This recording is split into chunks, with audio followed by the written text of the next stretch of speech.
Gives the quarterback some more confidence after his last pass was intercepted. After a 14-yard pickup through the air, it's a Four Seasons Mechanical first down for the Pirates. They put a receiver in motion from right to left, and now Hill will float one into the end zone where it is caught by Smoot for a Pirate touchdown. I think he was almost surprised that he was that open, and he had a little trouble bringing the ball in. So Michael Smoot picks up his 6th touchdown of the season, and it's the Pirates who get on the board first, 26 yards through the air, taking a 6-0 lead here with 3:10 remaining in the first quarter. Benito Gonzalez will look to send this one through the uprights. Michael Hill showing no ill effects of the previous interception. Led him right down the field. The snap, the hold, and the kick, all good, as that extra point goes through the uprights, making it a 7-0 lead for the Pirates.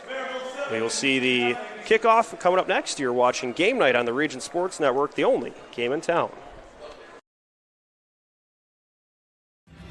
Thinking about what to do after high school? Consider a career with Boilermakers Local 374. As a Boilermaker apprentice, you'll earn while you learn. We offer excellent wages and benefits, and as part of our no-cost hands-on apprenticeship program, you'll learn from the best in state-of-the-art training centers and on the job. Become a union Boilermaker and get on your way to a great career. Find out more, visit www.local374.org or call 219-845-1000. From lighting up Friday night football to powering the classrooms that shape the students of Lake County, IBEW Local 697 is proud to support our region schools and the communities we call home.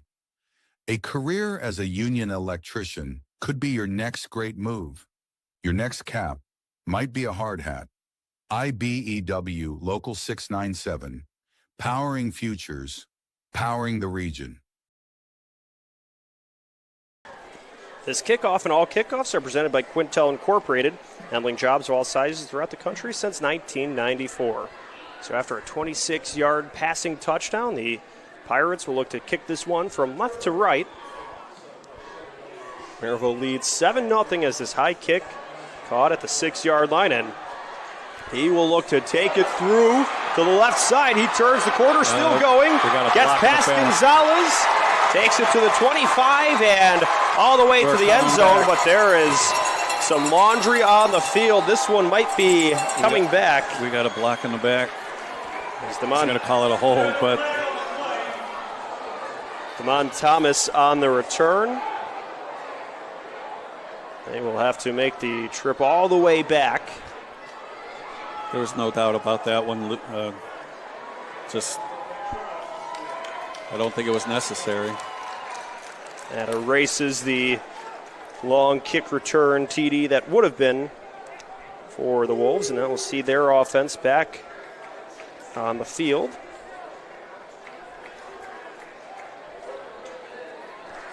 So you can visit regionsports.com, Facebook /Region Sports Nation, Instagram and Region Sports Network for this week's Home Improvement Top 10 presented by Enikenberg Exteriors. You can find them at the web at ebergexteriors.com. Merrillville number 3 in that poll, Michigan City number 5, so big matchup here at Ames Field. Those are the types of things that I mentioned before the game about Michigan City being their own worst enemy. 1st and 10 from their own 25. Hart's looking to pass.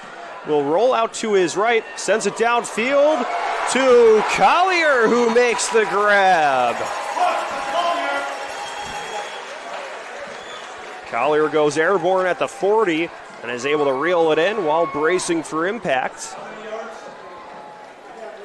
Again, it's basically a jump ball. The defender's back was to the ball. So after the Four Seasons mechanical first down, the Pirates will move into the Wolves, will move into Pirate territory. 1st and 10 on the 40. 2.5 minutes left to go. Merrillville leads 7-0. Hart looking left, floats one up to McKinney, and he cannot make the acrobatic catch. It squeaks out of his hands, incomplete.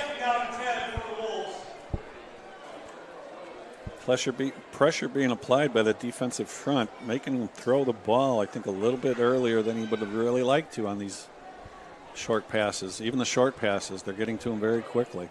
So the incompletion makes it 2nd and 10 for the Wolves. They will get everybody set up at the line. 2 receivers out right, 3 to the left. Hart, the lone man in the backfield, the senior quarterback, puts a running back in motion. He will hand it off to Evans, and then Evans has some room along the left side. Is dropped by Jenkins at the 35-yard line. It's a nice gain there. It looked like he might be ready to get a little bit more there, but that hole closed quickly. So the 6-yard pickup makes it 3rd and 4. The Wolves will move up to the line here, trying to pick up a new set of downs and answer after that touchdown.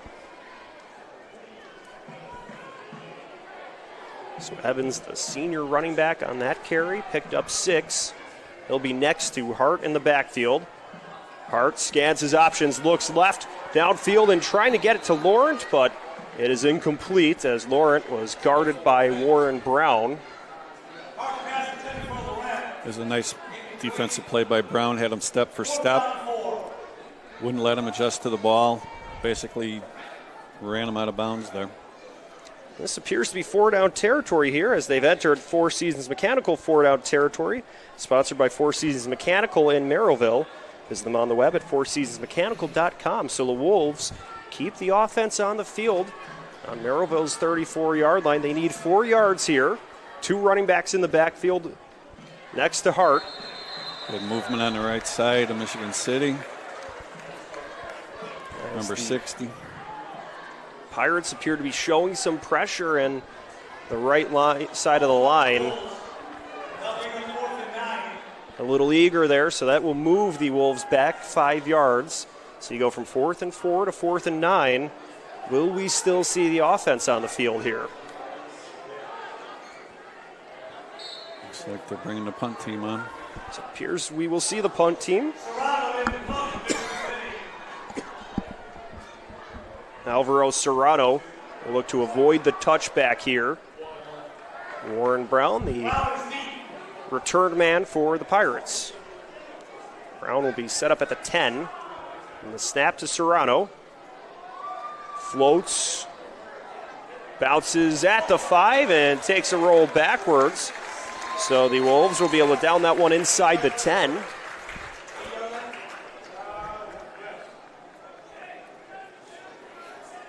Merrillville has been able to move the ball on all their possessions, starting a little bit deeper here. This is by far their worst field position. Let's see what they can do with it. So Merrillville will take over on their own 8-yard line. 92 yards to go, 1:25 to play in the first quarter. We'll start on the right hash mark. They finished their last drive with points. Good bounce back drive after that previous one ended in an interception. Got to have a short memory after things like that. Looks like we will see Hill and Jordan in the backfield. There'll be a handoff to Jordan. He will rumble to the right side of the line, but the Wolves able to swarm to him, stopping him for a loss.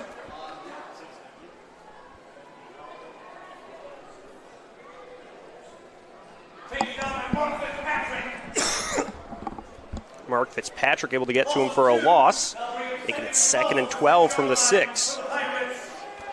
This could be big for Michigan City if they can force Merrillville into a 3-and-out and get some good field position. 1 minute remaining in the first quarter. It's a play action look, and he was trying to throw it to the left to Lewis, but he had to twist to the left and could not make the catch.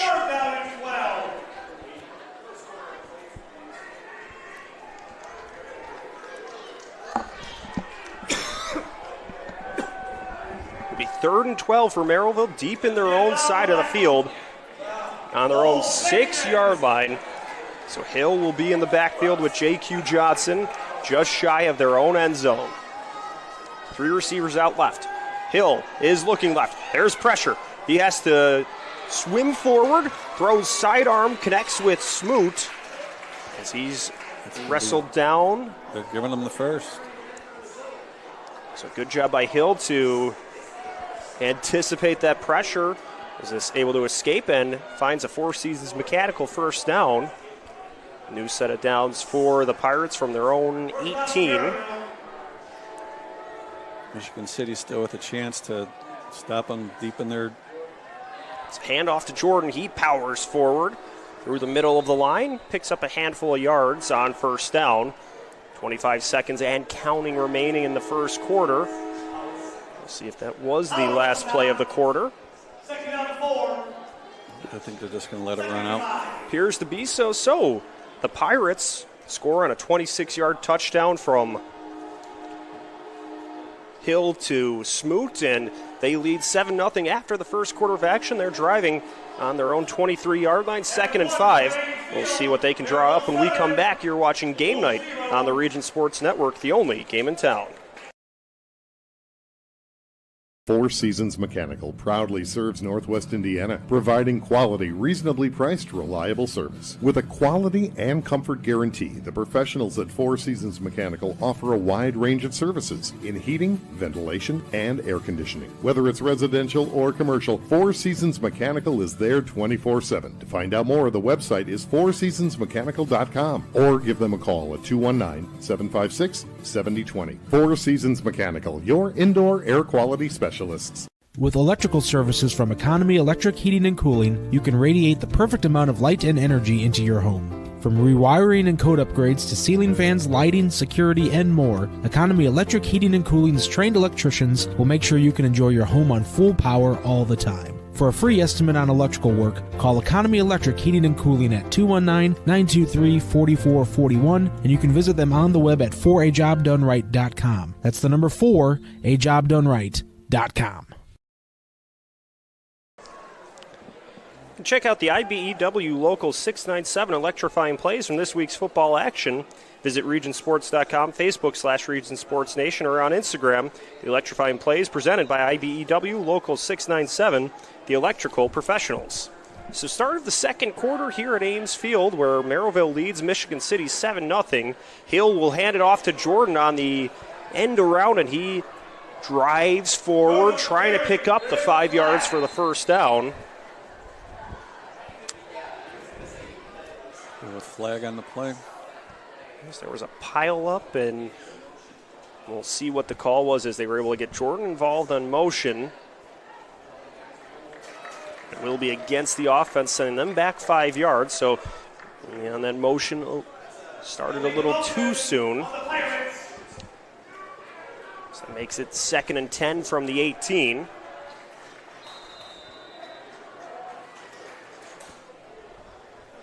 So as Merrillville was able to move things forward as they were backed up to their own 6-yard line to start this drive.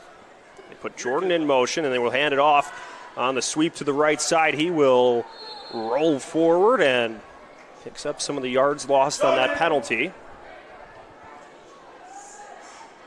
Looks like he gets about 6 yards on the pickup. Gets to the 25. Still trying to break something on that edge. They're getting good yardage from it, but I believe it just might be a matter of time before they break one. 3rd and short. They put Jordan in motion again. He will take the handoff, goes up the middle, and then cuts to the right. And there's a pile up. A player loses his helmet.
Earn while you learn from the best Lights hands in Team the Sports in business. Valparaiso is a leader in athletics.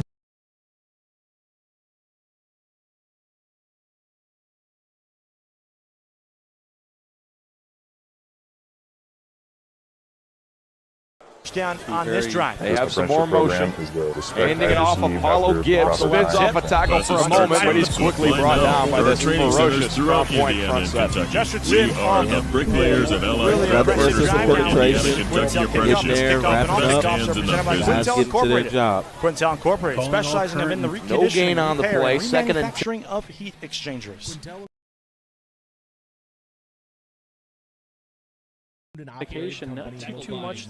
This blackout crowd fired up here. Parisi drifting back, and this is a touchback for Valparaiso. Redmond's got a boot, and I'll tell you, he was a hero in the Morton game, right? He had the game-winning field goal.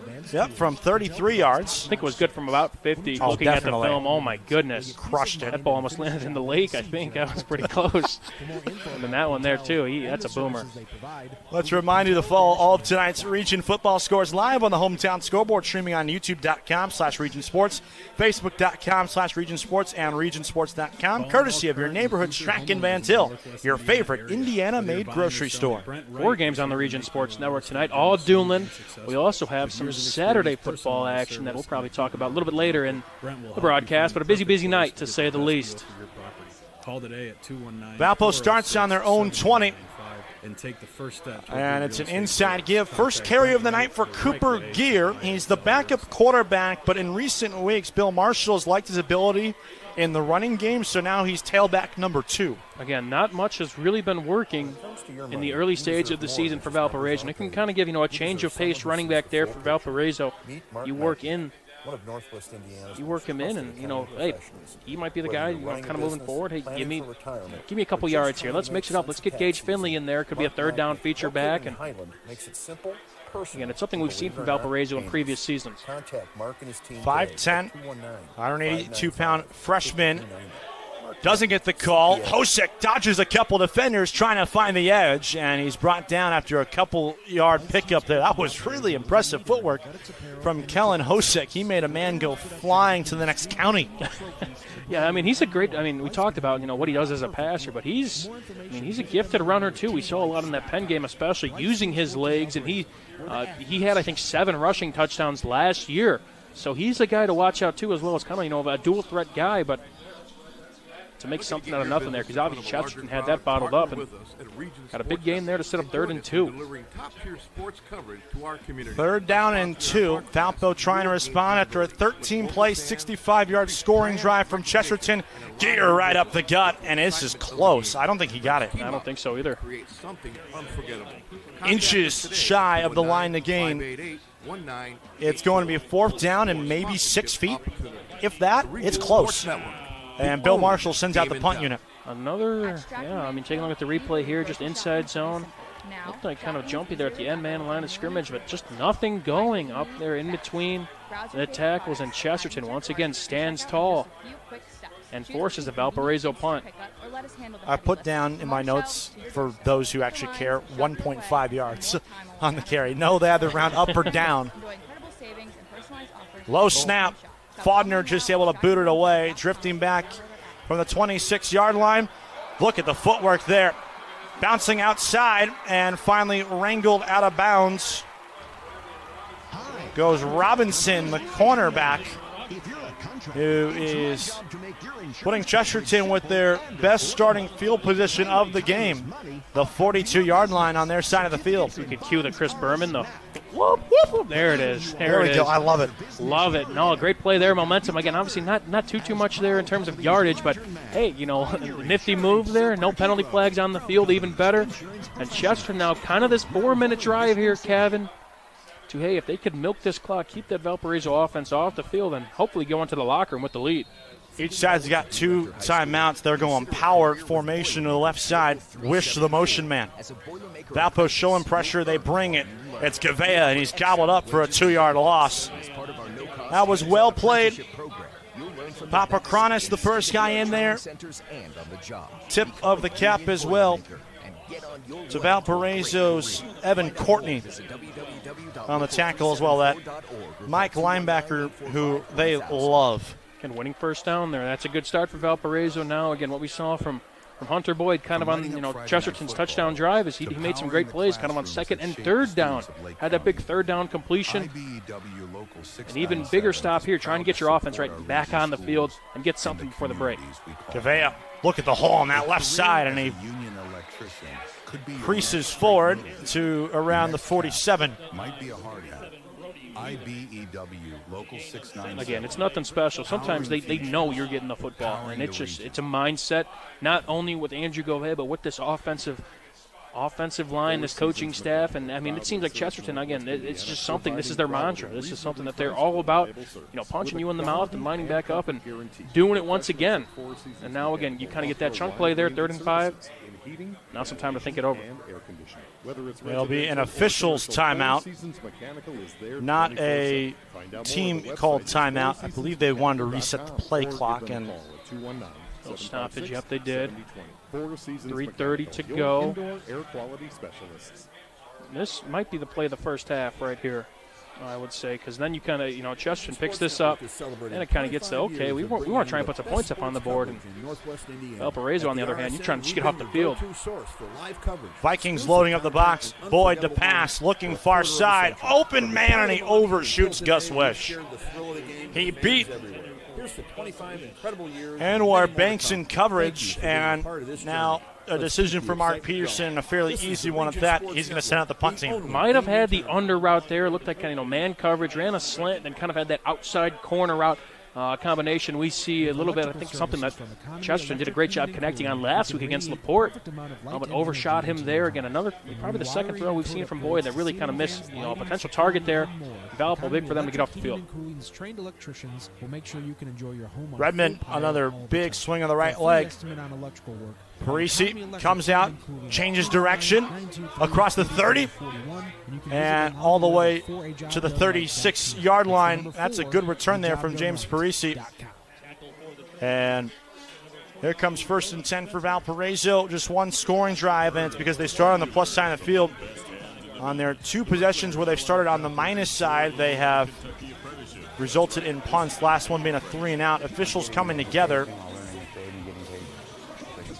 And I didn't see a flag originally, did you? I don't think so either. Don't know if they're making an adjustment to the any clock, but it looks like he's pointing to Coach Peterson. 12 men on the field, I believe. And that's going to give Chesterton first down yardage on the 5-yard penalty.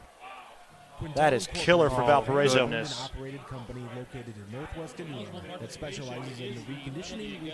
that, that 3rd and 5. I mean, that is just something uncharacteristic, really. So we are here up in the Chesterton press box. A few slots over from us is the Valpo coaches booth. Yeah. And you can overhear one of the coaches screaming, "Call a timeout." I think he picked up that they had 12 guys on the field. You call the timeout, you avoid the penalty, you still get the ball back there. Yeah, again with these final now 3 minutes here, Kevin, I mean, this is the pendulum swings tremendously in these stages of the game. And to have that happen, uncharacteristic of Valparaiso. Boy, let it fly. Far sideline, open man, he's got it. Inside the 5, wrangling his way across the goal line. Touchdown, Trojans. That is a beautiful call there. That is when you take your shot, when the defense hangs their head low after giving up, again, a pretty silly penalty to say the absolute least, to give them a new set of downs, to keep them on the field. Chesterton takes a big strike there. Hunter Boyd puts the ball right on the money, and Chesterton now a 2-score lead. This place is hyped, Kevin. Patrick Mokin with his 2nd receiving touchdown of the season. 38 yards on the connection from Hunter Boyd. And snap and spot both down. It's another clean strike from Mace Redmond. Chesterton 14, Valparaiso 3. You're watching Game Night on the Region Sports Network, the only game in town. Since 1998, customers have enjoyed Chicago dogs, Italian beef, burgers, Polish, and of course the gyros, all from the original George's Gyro Spot in Chesterton. Located at 325 North Calumet Road, George's Gyro Spot prides itself on fast, friendly service at affordable prices. Open 7 days a week, George's Gyro Spot offers dine-in or carry-out. To place an order, call 219-926-5435 or go to georgesgyrospot.com to check out their menu and to place your online order. The original George's Gyro Spot. Valparaiso now down by 11, 2:44 left after the costly 12-man on the field penalty that extended the drive, and on the very next play, Hunter Boyd connects with Patrick Moken. Second time those two have connected into the end zone this season. It's Boyd's 6th touchdown pass, Moken's second on the season. This is a Quintel kickoff. This kickoff and all kickoffs are presented by Quintel Incorporated. Quintel Incorporated handling jobs of all sizes throughout the country since 1994. Got check time now for the Valparaiso Vikings. They do have 2 timeouts left in 2 minutes and 44 seconds. So, in theory, still plenty of time here to get a score and turn it into a potential 2-for-1. And they're going to blow this one dead before it can fall into the hands of James Parisi. Seems like we've seen more special teams penalties than anything even close. Again, that Valparaiso, that costly penalty, 12 men on the field on the punt return, and now looks like something here to back it up. Now that said, you got Mace Redmond, who's been booming kicks here so far. That may not matter to him. But, yeah, a little bit of special teams. That might be the topic of discussion come here in halftime. To those watching at home who say, how can that happen, what's the reasoning for a 12-man on the field penalty in that spot? Yeah, I mean, you may have guys mental lapses. Again, the coaches, they know their stuff, of course, and you bring a guy off. Again, it was a 4th and 5 situation, so you may have that kind of mindset where, hey, they might be going for it, and mental lapse. A guy's on the field who isn't supposed to be, obviously, and kind of teetering between those two units, and obviously the ref saw it, and Chesterton made them pay. Parisi from his 7. Blockers forming as he bursts right up the middle. Kicker to beat. Parisi, can he get the angle? And the kicker cuts him off. He's finally taken down by Moken. There's a flag down, though, along the far sideline, so this long return could be coming back for Valpo. Take a look at the replay here. Got the return. Looking to see where the flag kind of comes in. And, yeah, you see it kind of at the middle of your screen, I believe. Looks like they got the hold there, and that'll back Valparaiso right back up just about where they caught the football. Take a look at the previous touchdown there to Moken. Again, right after, the Valparaiso defense keeps them on the field. And it just looks like 4 verticals here. Got kind of a cover 2 there, throws it outside the numbers. That's when your eyes light up as both a quarterback and a wide receiver. Puts it right on the money. 14-3 Chesterton. And could this be a shock? I don't know. From what Valpo is, again, it's been an uncharacteristic first half in terms of just mistakes and stuff that they really need to tidy up. Because we've seen some fourth quarters that could be better for Valparaiso, but this first half has been one to forget in terms of just penalties and just plays I'd like to have back. They have 2 minutes and 31 seconds to go 75 yards. They have 2 timeouts in their back pocket. Find out more. The website is fourseasonsmechanical.com. This is where coaches find the identity of their football teams and the makeup of the young men on the field. Hosek dropping back. Pressure comes to the backside. Head as he throws, but he gets rid of it in time. Right underneath, close to a first down, and it is a first down. That's a great catch there by Troy Danzy, third-string tight end, who found a pocket of space and moves the change for a Four Seasons Mechanical first down, brought to you by our friends at Four Seasons Mechanical in Maryville, your Northwest Indiana heating and air conditioning specialist. On the soft spot there, Hosek. It does a great job of just extending plays. We've seen it all season, and from what we've seen in terms of just effectiveness of this Valparaiso offense, this is when they really are dangerous. Hosek, good time, hit as he throws, overshoots his man into a danger zone.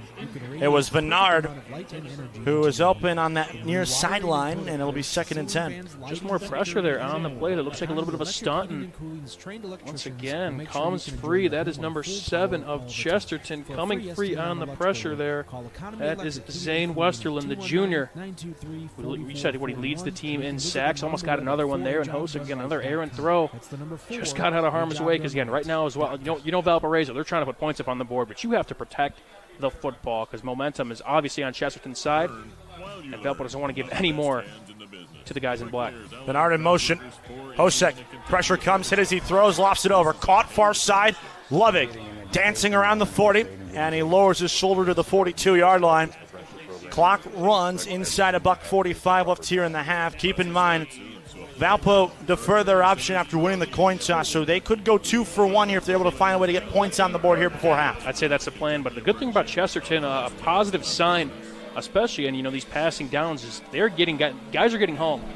They're rushing Kellen Hosek to just get the ball out, and a good play there from Valparaiso. But the Trojans they're trying to send pressure now, and they see something.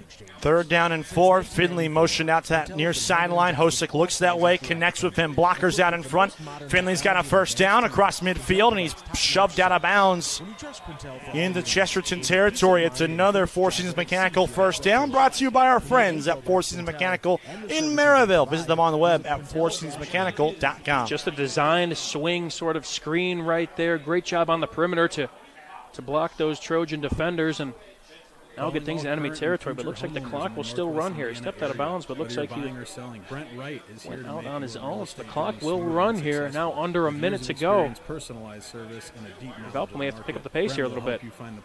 50 seconds and counting. They do have 2 timeouts, 5 wide.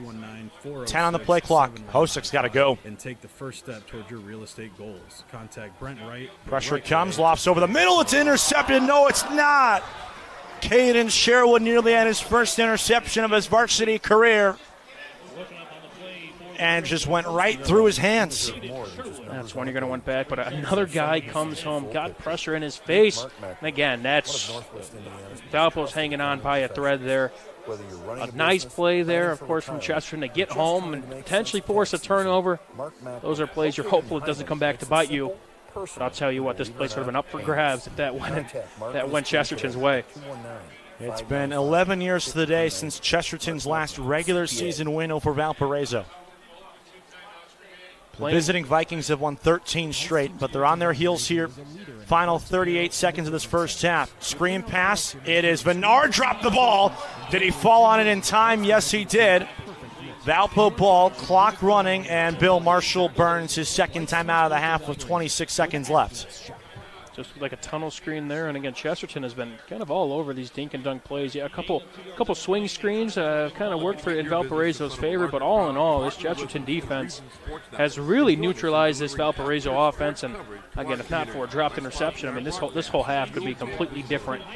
But still controlling this ball game here, and again, a 3rd and 8, I would expect some more pressure because they have gotten home and they have made Hosek uncomfortable. If that ball is caught by Caden Sherwood, Valpo is going to the locker room in world is over territory very quickly. I mean, kind of fast forwarding to probably what we'll talk about in halftime, but I mean, if there's a team that is probably comfortable and trailing in terms of what they can do offensively, it is probably Valparaiso. I mean, we've seen comeback victories or comeback spurts at least give themselves chances in games this season. We saw last year they had a huge comeback against Andrean earlier in the season. So this is an offense that, I mean, last year was last year and this year's this year. But, I mean, this is a team that could put points up very, very quickly. But, again, I'd say it starts right now. 30 seconds left in the half. They do have a timeout left. 3rd down and 8 from the Trojan 46. Hosek. Good pocket, lofts over the middle. It's caught. Bernard angling right inside the 25. First down, Valpo to the 23-yard line of Chesterton. And clock stops while they move the chains. You got to get on the ball here. Clock is still stopped. Still resetting the chains here. But, yeah, look, they're going to spike this one here. A beautiful ball there. Just a long developing play. And they do spike it. Taking a look at that play. What was that 3rd down there? Just rolling Hosek outright. A long develop. Again, you have to hold your blocks. It looks like, again, came free. Put it right on the money. A next level throw. Great run after the catch. And Valparaiso now in business. And you talked to Coach Bill Marshall. We talked to him a couple of days ago, and he said the big thing with Kellen and the reason why he's been successful as the season's gone on is he's spreading the wealth to a variety of receivers. Bunch of new faces, too, all around. 19.6 left, 2nd and 10. Hosek looks far sideline, got it. It's Bernard again on the sideline. He steps out of bounds under his own power after picking up the first down at the 10. 13 seconds left, timeout in their pocket. Plenty of time for the Vikings. Again, when Chesterton, you look at the top of your screen, just playing that soft coverage, and it just gives you, again, you make one cut, you have all that space, and it's all just timing. It's all the route, everything that they work out in the summer. It is stuff that, it's day one stuff, and it's, hey, we're going to work on this after practice. And, that's the beauty of the wide receiver and quarterback connection. And Valparaiso truly threatening here, again, in a big first and goal situation here late in this first half. From the 10, 4 receiver set again. Play clock inside of 5. Hosek takes it, looking to pass. Pressure picked up, going to the corner, and it's incomplete. Lovig, the intended target. See, but now, again, with Chesterton playing all that soft coverage, earlier in the drive, now you run out of real estate. You have to really kind of dig deep, find something in your playbook, and also be careful. Because you do have that one timeout, so you could afford to have something over the middle of the field and maybe burn one and make a decision there. But again, 9 seconds, it's kind of an interesting situation here where what do you want to do with a field goal? Again, makes it a one-score game. You get the ball back at half, like you said. But we'll see what they do here, Kevin. Second and goal from the 10. Hosek, pocket collapse, lost.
It seems like they are just at their most dangerous when we know we're going to throw the football. You cannot play them soft like Chesterton did, because Valpo will make you pay, and a big touchdown before the half.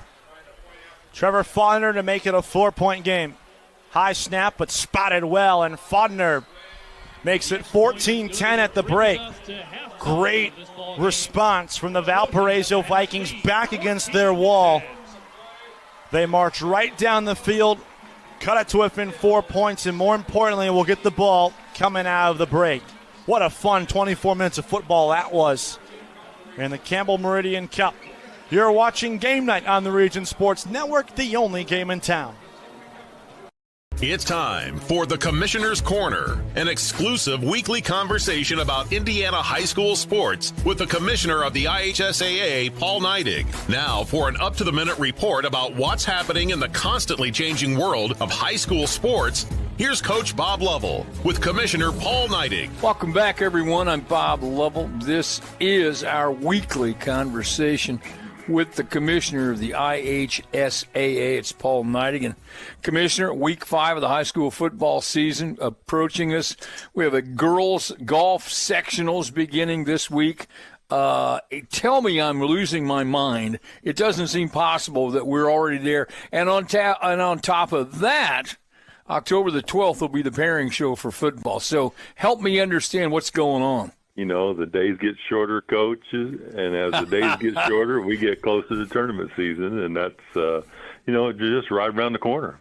Girls golf, we started back the first week of August, and they've been playing and getting better, and we're going to start the March Storage Prairie View Golf Course where we hold the state finals here this weekend, so it's shaping up to be a really good tournament. But, yeah, time flies in football and pairing shows, and everything that we do as far as fall sport offerings is right around the corner. We're excited to get there, but the good thing is we're ready. We plan every day for our tournaments and constantly have conversations with people who are going to host for us, our great member schools. Let's see what kind of spin we can put on this year's chapter of IHSAA sports. If you want to be a real sports fan, you need to think about becoming a licensed official in the IHSAA. It's a shortage. It's a problem, not just here in Indiana, but across the country.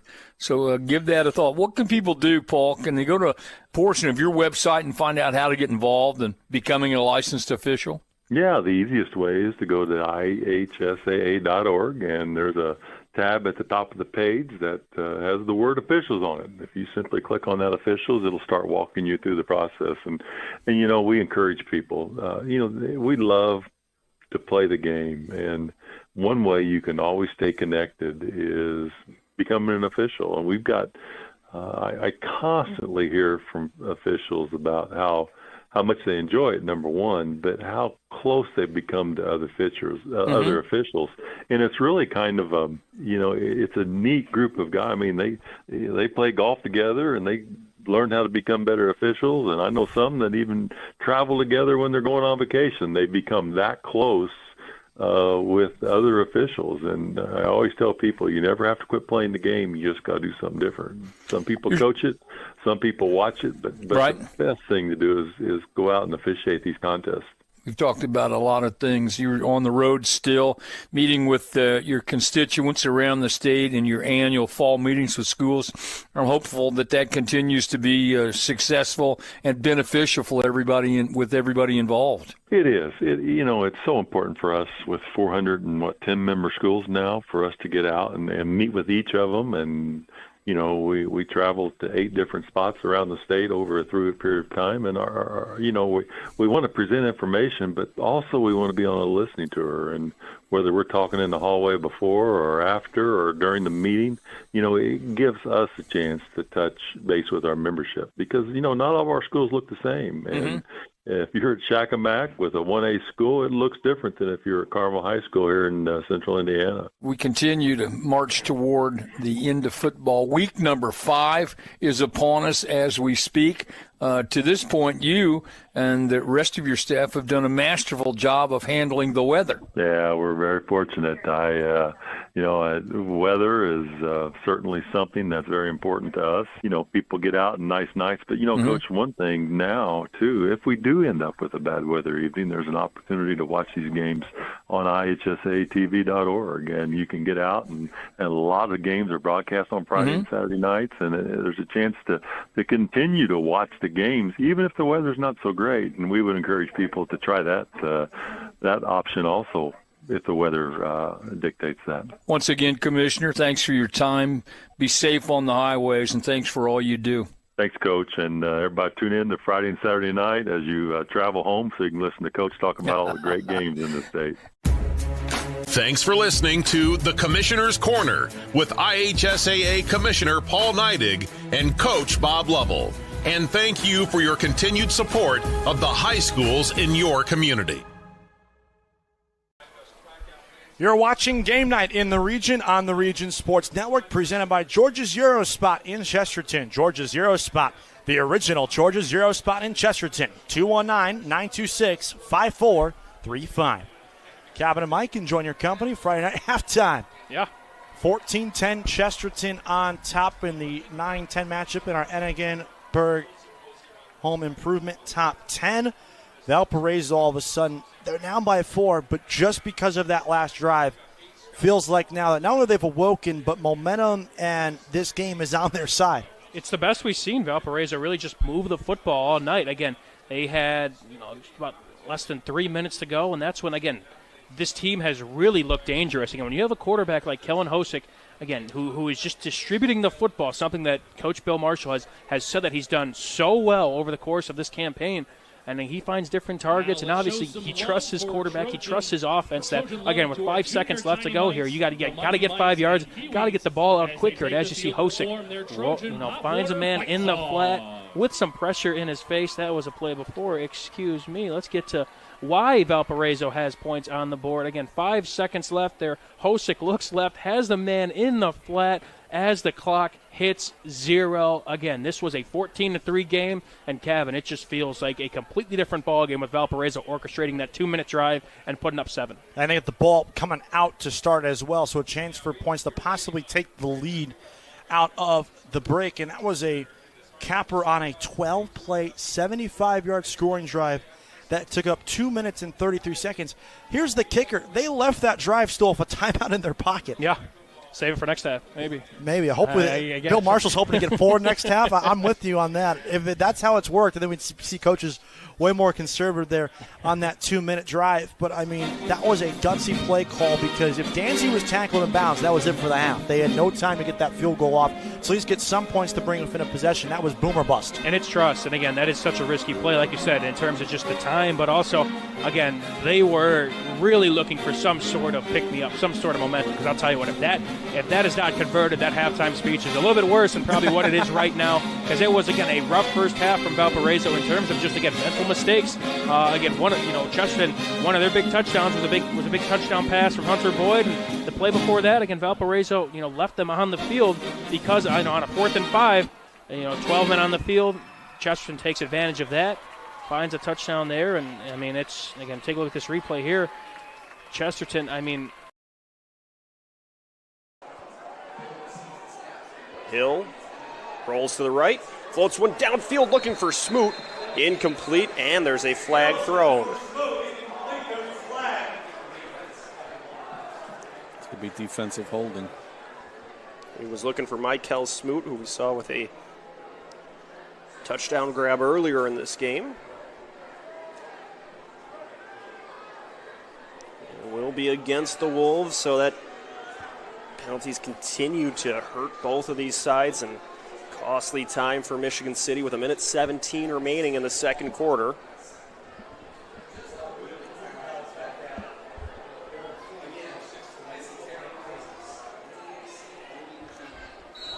It's a new set of downs for the Pirates. 1st and 10 from their own 47. We'll gather here near the line of scrimmage. Tight formation, 2 tight ends on the right side.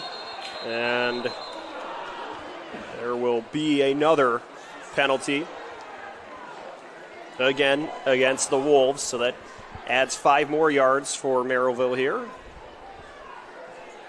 In tennis, they call those unforced errors, and that's the worst time of the half to have these. You're letting Merrillville move the ball down the field without taking any time off the clock. That penalty makes it 1st and 5 as they split Jordan out to the right. Hill dropping back to pass. He sends one towards Lewis. It gets broken up. Good coverage on the play by Devontae Fields. They had him bracketed well. One underneath, one over the top. Hill tried to float it in there. Fields had the interception earlier. He gets the pass breakup. Makes it 2nd and 5 with 1:11 to play. So Hill and the Pirates get to the line. Seeing if they can draw up something that finds its way to the end zone here in the last 71 seconds of the half. Hill, play fake, goes to the left, sends a dart to Lewis. He goes rolling, cannot complete the catch. He was swarmed to by Jeremy Thurman to help break up that pass. Again, good pressure by Michigan City, allowing him to leak out to the left and almost completed it for the first down. 3rd and 5 following the incompletion. Jordan will be in the backfield with Hill. He's getting his receiver set. 10 seconds on the play clock. 1:05 left to go in the half. Hill escapes the pocket, rolls to the right, sends one towards Smoot, and he will get enough for the first down. Breaks past one defender, gets to the 30, and goes out of bounds. Michael Smoot picks up 18 for the Pirates. I was a little worried there. Smoot made the move and took the ball back inside, and I was wondering why he didn't get out, but he had the presence of mind once he gained the 5 or 6 extra yards to get back out of bounds and stop the clock without having to use that last timeout. Following the Four Seasons mechanical first down, it'll be a new set of downs from the 30. 54 seconds to go. I mentioned the Pirates still have 1 timeout remaining. Hill shakes to the left. Looking to turn the corner. He has room, gets to the 25, and steps out of bounds at the 15. Long scramble for Michael Hill, and he gets the Four Seasons mechanical first down. You have to credit Michael Hill there. He's been under pressure. They've been getting good pressure on him, but he's had the presence of mind to roll and look downfield, and if he has a receiver, he's throwing the ball. If there's nothing there, he's running it. From the 15, first down, swing pass to Jordan. He's able to hang on, pushes past one defender, leans forward, gets to the end zone, but there will be a lot to break down after this one as 2 separate officials threw the flag. If there was anything that was going on behind the play. Jordan on the reception nearly dropped it, was able to recover, kept going, had a stiff arm past the defender, but a lot of effort just for that one to be erased on the holding penalty. It's a huge mistake for Maryville because that occurred behind the play. I don't think there was any need for that. So the Pirates Bring back, Sam, but a very solid first half for him. Looks like counter trade. Got those blocks all down blocked. Everybody came back around, put his foot in the ground, and got north. Made it defender miss. Gurnick, just a sophomore, but 2 touchdowns today. Same formation. That's their game. Somebody's just moving a little too. That was Josh Diaz, the right tackle, who jumped a little early there. One towards the corner. So 1st and 15 from the 20, or from the 15. It's 1st and goal. Custody with the snap. Gurnick again, misdirection handoff, dragging a defender for some positive yards. A variation of the play we seen earlier that went for the touchdown. Now that's just a forward pass. So Gurnick will get credit with a reception there. He already has a receiving touchdown today on a screen pass for about 30 yards early in that first quarter. That made it 19-0. Portage was able to respond with a touchdown. Cody Young to Jordan McClatchy. Crown Point responded with a score, and they're looking to do so again. Custody with the snap. He looks to throw one-on-one. Urbaniak back of the end zone. Incomplete. All over that play, Ozzie Fuentes. Great defense there by Fuentes. Pinned this man to the sideline and played the ball. Love it. Fuentes is listed as a linebacker, but he got out there in coverage there to guard against the senior receiver. Knocked it away. His first PBU of the season. It's 3rd and goal from the 11. Empty. Dusty sends Gurnick into the backfield with him. Misdirection, it's a reverse. Caden Smith has a lane, looks for the pylon, he dives, and he's in. Touchdown, Bulldogs. I think that's the 3rd time we've seen that reverse play. They put it together. Way to execute there by the Bulldogs. Caden Smith with his first rushing touchdown on the season, and it's 32-7, Crown Point. Hey, Crown Point came out with a thought process of putting some points on the board right here, and they definitely did it. Brewer out for the extra point. Portage got in there with some pressure, but the junior able to knock it through. 33-7. We'll step away for a moment. 2:38 to go in the half. You've been watching Game Night on the Region Sports Network, the only game in town. At Strachan Van Til, we believe grocery shopping should be simple. Now, shopping is easier than ever with our new and improved website. Find what you need fast. Browse your favorite products, add them to your cart, and check out in just a few quick steps. Choose between convenient in-store pickup or let us handle the heavy lifting. From our shelves to your doorstep, skip the lines, shop your way, and spend more time on what matters most. With our rewards program, enjoy incredible savings and personalized offers every time you shop. Shop online now at strachanvantil.com or download our app today.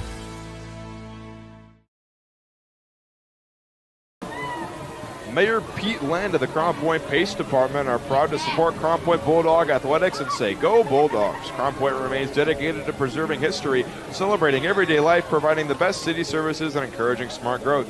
Mayor Land and the Pace team invite everyone to explore the vehicles that keep the city moving during Touch a Truck from noon to 3 p.m. September 21st at the Crown Point Sportsplex at 1313 North Street. 33-7, the lead for those Bulldogs. Amonte Corliss back to return the kick for Portage. We'll see if the track star has a good return in him. He does not. He's wrapped up by Smith, who just had the touchdown, but there's a flag on the play. Really couldn't get going that time.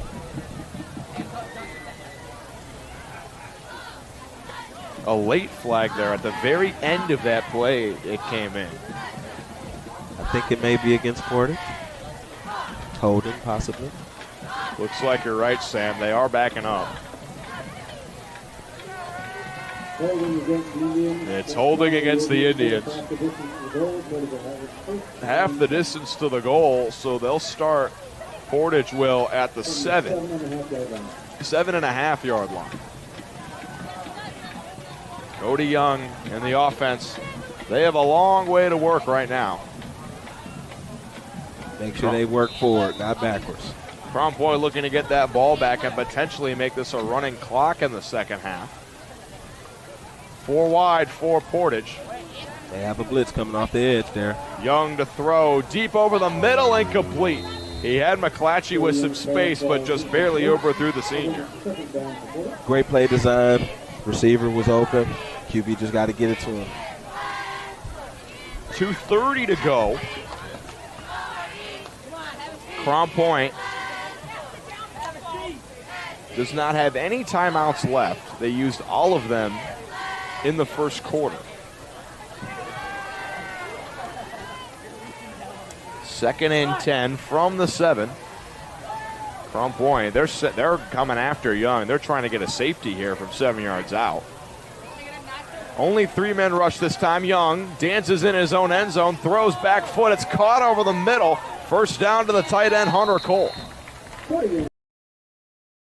There for Valparaiso. 2nd and 7. Gain of 3 there on a run play especially. That's positive signs coming out of the break. They were good on 3rd down, but they were put in a lot of tough positions because of their inefficiencies on 1st and 2nd down. Very much so. 2nd down and 7. The receiver set again for the visiting Vikings. Finley right up the middle. That time Chesterton ready. He's met at the line of scrimmage. Kellogg first guy there. Gabe Vialo also in there as well on the stop. And 3rd down especially, one name we saw a lot in the backfield was the junior DN, Zane Westerlund. Number 7 there in black. He's pinning his ears back, I bet.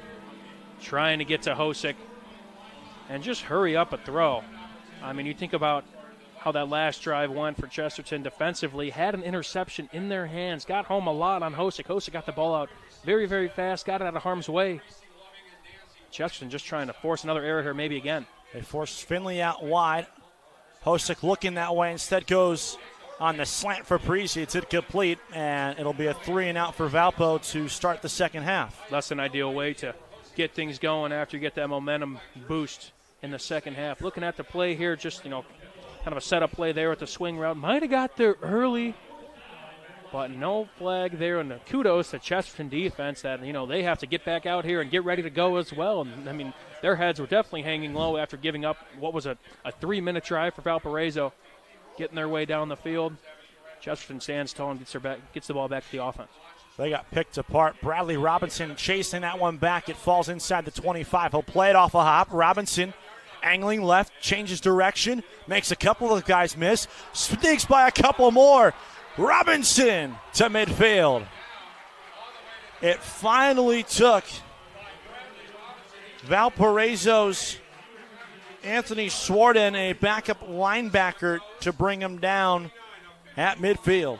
The special teams plays in this game, Kevin, have been just game changers. I mean, that was a boom of a punt right there. And that's kind of what you call out-kicking your coverage a little bit. Had a lot of room to run, and it looked like Valparaiso kind of bobbled it up after a nice gain of yards, but made a couple guys miss. And now Chesterton threatening all of a sudden with the ball at the 50. Quite the start of this second half here for the Trojans. First and 10, best starting field position of the game for the Trojans. Govea for a yard. Promising there from Valparaiso. Govea, I mean, we haven't seen much of that where he's just getting, brought down on kind of the first instance of contact, especially at the line of scrimmage. And Valparaiso, especially, again, winning first down against this Chesterton. Make Hunter Boyd, as much as he's been growing and getting more comfortable and just playing better over the course of the season, I'd rather have that and force him to maybe make a couple plays than to give it to 13 in the backfield.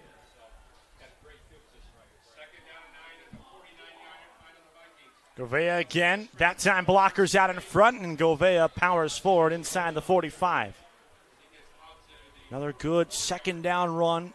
Keeps them ahead of the sticks, and it brings up third and short. Potential of, we could call it maybe 2 plays here. Your playbook definitely opens up, and given the down and distance and where you're at on the field, you might just need 2 plays here. It's Govea again, spun down right near the line again. They're going to spot it first down. And when in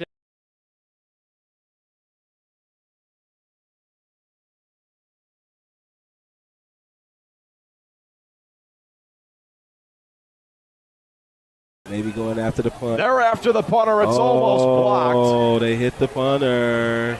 Vanichil will return this one anyway. He breaks to the outside. He has room, cuts it upfield across the 45, still going across the 35. He's still on his feet all the way. Vanichil for the touchdown. Bulldogs off and running today. It might not count, though. It looks like this one is going to be coming back.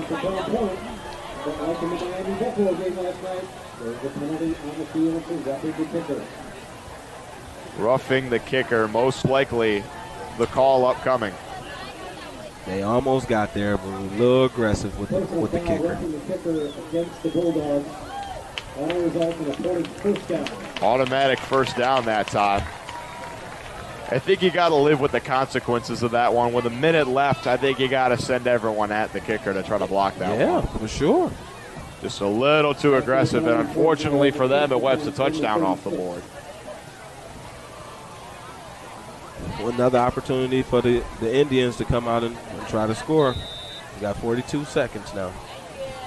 With the return for Vanderbilt, he did take a decent chunk of time off the clock. That it did. For Portage. But they're up to the 36. Young rolling out. It's a misdirection handoff up the middle. Steven Johnson spins off a tackle for a decent gain of about 6. 30 seconds to go in the half. Young motioning to his sidelines. He wants to go quickly. Looking for the play call.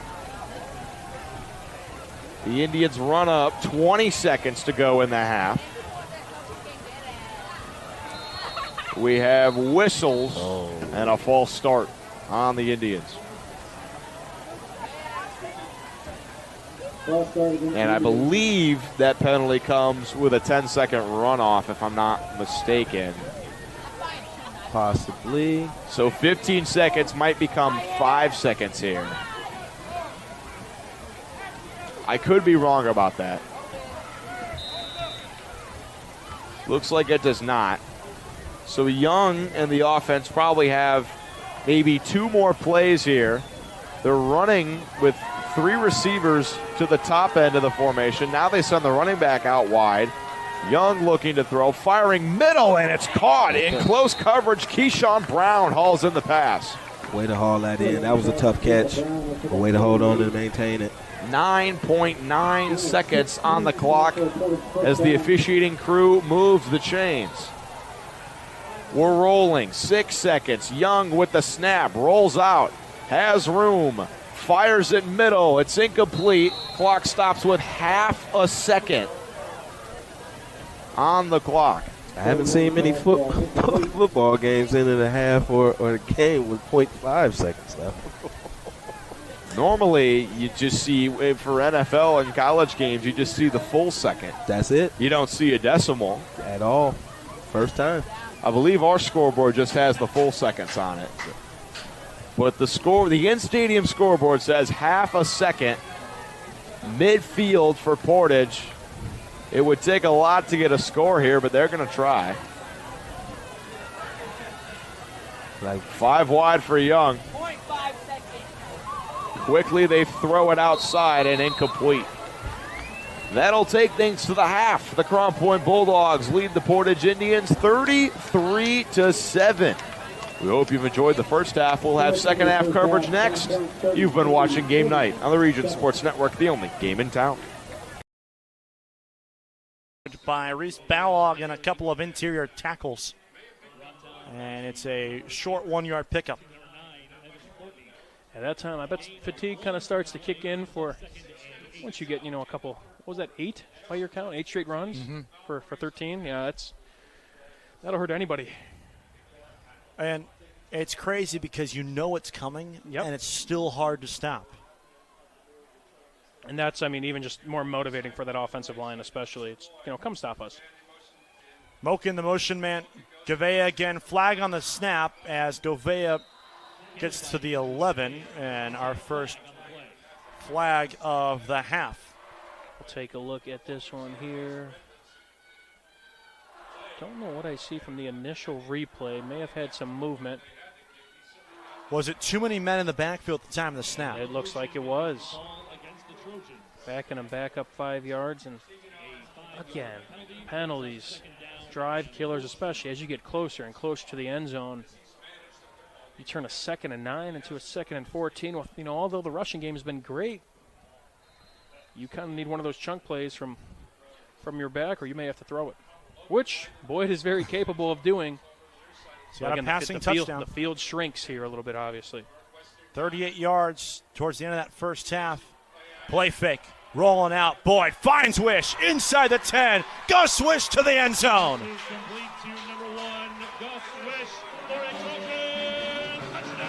His second touchdown of the season expands the Chesterton lead to double figures. And a piece of Boyd that has impressed me a lot is just throwing off platform. Again, where he's going to make his money is those play action when you have 10 straight rushes with Andrew Gavea. Now, hey, let's mix in a play action, and let's see if this defense is ready for it. He puts it right on the money, had the open receiver.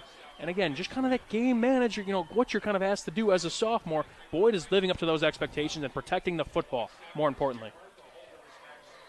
Kick was deflected. Doesn't matter, though, as Mace Redmond makes it a 21-10 Chesterton lead. You're watching Game Night on the Region Sports Network, the only game in town. Since 1998, customers have enjoyed Chicago dogs, Italian beef, burgers, Polish, and of course the gyros, all from the original George's Gyro Spot in Chesterton. Located at 325 North Calumet Road, George's Gyro Spot prides itself on fast, friendly service at affordable prices. Open 7 days a week, George's Gyro Spot offers dine-in or carry-out. To place an order, call 219-926-5435 or go to georgesgyrospot.com to check out their menu and to place your online order. The original George's Gyro Spot. At Strachan Van Til, we believe grocery shopping should be simple. Now, shopping is easier than ever with our new and improved website. Find what you need fast. Browse your favorite products, add them to your cart, and check out in just a few quick steps. Choose between convenient in-store pickup or let us handle the heavy lifting. From our shelves to your doorstep, skip the lines, shop your way, and spend more time on what matters most. With our rewards program, enjoy incredible savings and personalized offers every time you shop. Shop online now at strachanvantail.com or download our app today.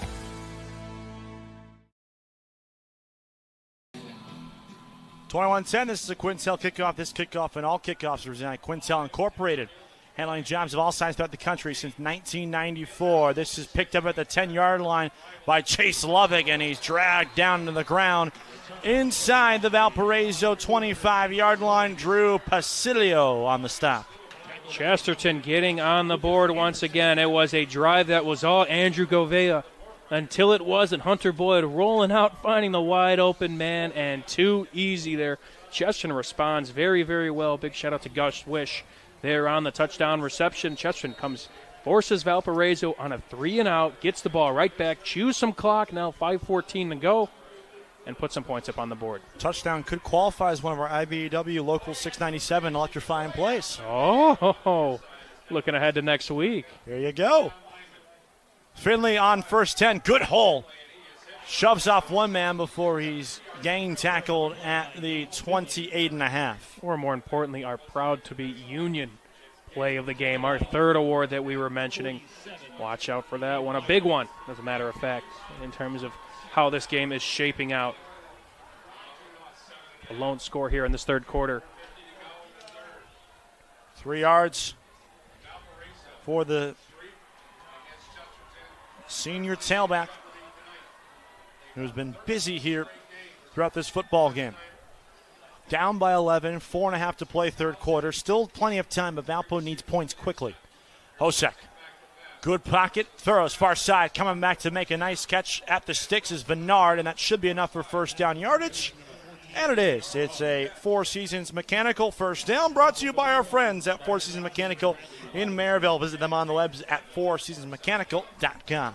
And I think moving forward here, we've seen a lot of that. That's probably what it looks like. He might be, they're going to move the sticks. We'll figure that out. But one thing that Valparaiso has been very successful at is they are moving the sticks for the first down. Is, again, those kind of short out-breaking routes, hitches and outs and, connection, timing routes all from Hosek and his receivers.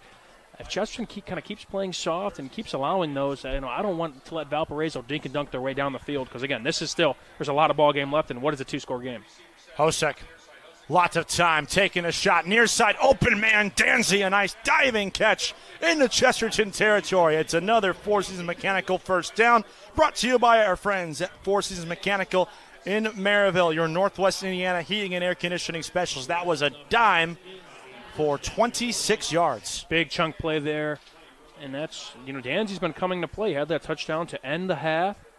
And now a big chunk play there. And Valparaiso now back at the 50. Again, this is a team, it seems like this is when they're just at their most effective offensively when, they're from behind. It's not a position you want to be in, but they'll take it. Hosek near sideline, open man, and he just runs out of real estate. It was Vennard who had a pocket of space. Robinson, the man in coverage. It'll be second down and 10. They're spotting it at midfield. So now all of a sudden you're looking at the clock here. A lot of time. Two-score game. Again, doing a little bit of math. You got to get that 2-point conversion. But Valparaiso, you got to, convert here. Got to find some offense. Got to do something. Again, it looks like it's going to be through the passing game given kind of what this game script's looking like, but they've been very successful in these situations. Hosek passing again. Flag on the play as he throws over the middle. That's incomplete. Flag in the secondary. And unless this is a defensive penalty in the backfield, it looks like we're going to have offsetting fouls. That would be the early indication there as the refs coincide. And you were correct. Double trouble. We'll take the ball up top, play it again. So the penalty's offset. The play will You'll take that if you're Valpo. Yeah. No, that's definitely for sure. It dawned on me as well. Again, going back to the first half for Valparaiso, who's, 10 points. I mean, this number could be a heck of a lot different. They had a touchdown called back on a penalty, in a legal motion. Man was already heading up forward. And that's, again, just these little mistakes that Valpo is usually, so sharp on. It's just the little things that, they don't shoot themselves in the foot often. But right now, Chesterton, with the 11-point lead, taking full advantage of these mental lapses.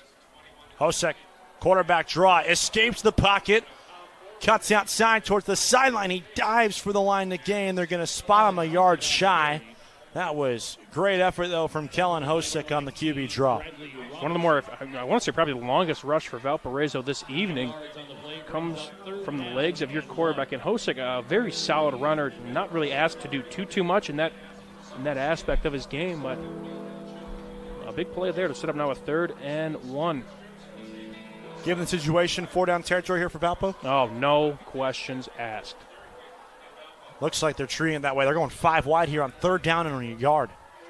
Yeah, potentially get this ball out if you're not running this here. Quick out. It's caught. 1st down. And a big shove after the play was over. Vennard and Valpo are going to get an extra 15 out of this. That's, again, it's one of those bang-bang plays. Who, I mean, has played fantastic, was Westerland all first half, a name that we called. And, again, one of those plays that it's tough. It's tough. That's definitely the correct call. But and then these mental lapses, kind of what we've seen from both squads, giving them free yards here with Valparaiso. Although, again, they've been moving the ball here and there. They've had to work, and especially to give them, a free 1st down and some change. And that's a killer. That brings the line of scrimmage from the 36 to the 21. That's a huge swing there. Puts them in field goal range, I'd say the very least. Pending the operation goes okay, but Valparaiso, I could tell you this, they want to get 7 or potentially 8. So 1st down and 10 after the play. It's another Four Seasons Mechanical 1st down, brought to you by our friends at Four Seasons Mechanical in Maryville. Finley off right tackle inside the 20.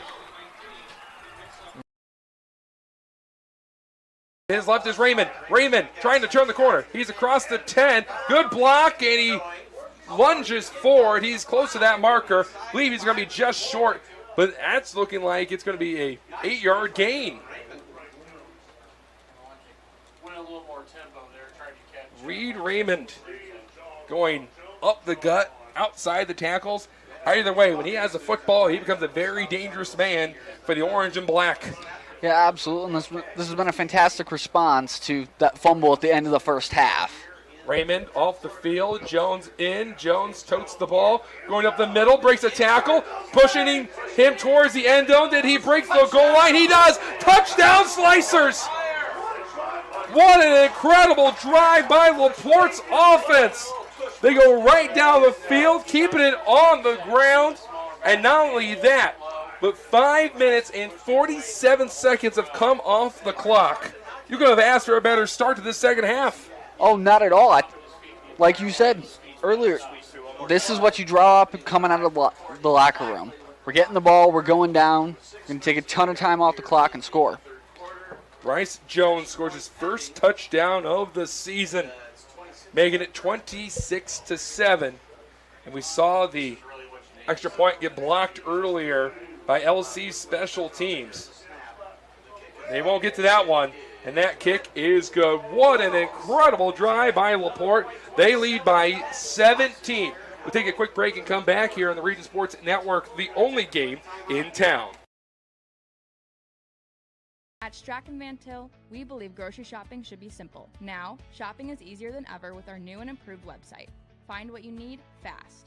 Browse your favorite products, add them to your cart, and check out in just a few quick steps. Choose between convenient in-store pickup or let us handle the heavy lifting. From our shelves to your doorstep, skip the lines, shop your way, and spend more time on what matters most. With our rewards program, enjoy incredible savings and personalized offers every time you shop. Shop online now at strachanvantil.com or download our app today.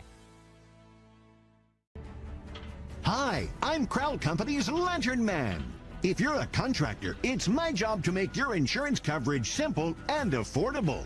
Because I know time is money, I'll come to your business. Certificates and bonds are a snap. Wherever you are, whatever.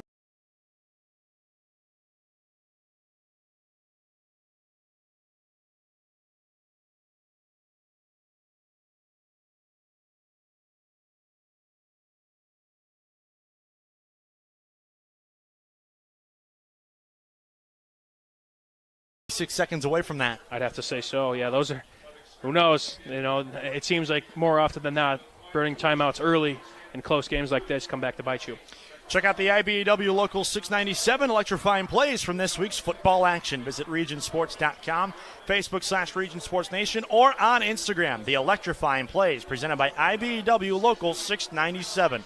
IBEW Local 697, the electrical professionals. A couple candidates already for that from our game here.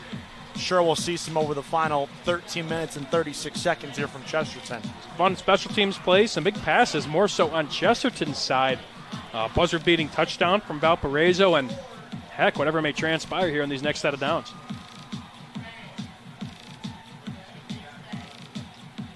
So 2nd and goal from the 9-yard line. Valparaiso down by 11. Down, but far from out. They go 5 wide on a goal-to-go situation. Hosek. Chesterton sends the house, flushed out to his right. His throw's bounced in there. There is a flag on the play. It came at the time of Hosek's pass, and it's going to be holding on Valparaiso. Drive killer. Chesterton has just found ways to really make some noise in the backfield. And I've gotten guys home, and obviously, Valparaiso trying to put a Band-Aid on all that sometimes might lead to some holding calls. And now again, a goal to go sets up a 2nd and goal from the 19 all of a sudden. That is so frustrating if you're Valpo. No, at this point, I'm thinking 3 shots here. I want to try and get 3. I want to try and get some points.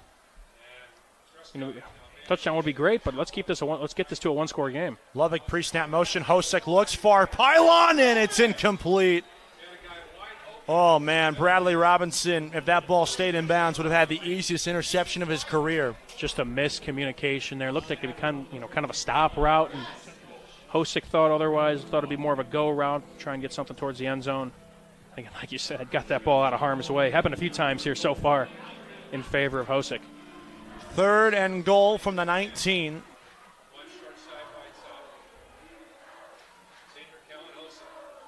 Hosek, Finley off to his right. Looking to pass, steps up in the pocket, throws on the run. Wide open, Lovick for the touchdown.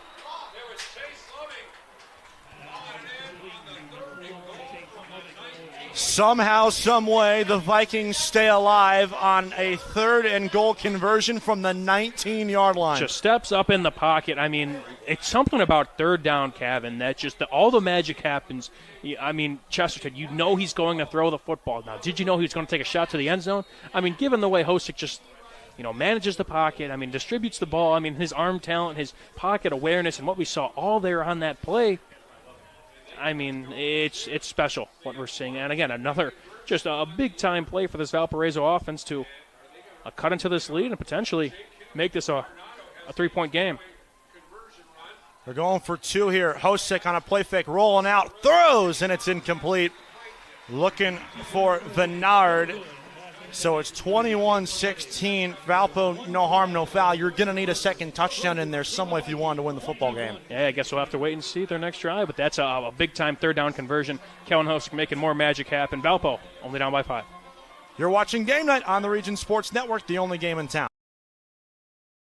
We'll look to drive this one deep for the Pirates, and the Wolves down 24-7, so you think the urgency will be there to start the 3rd quarter.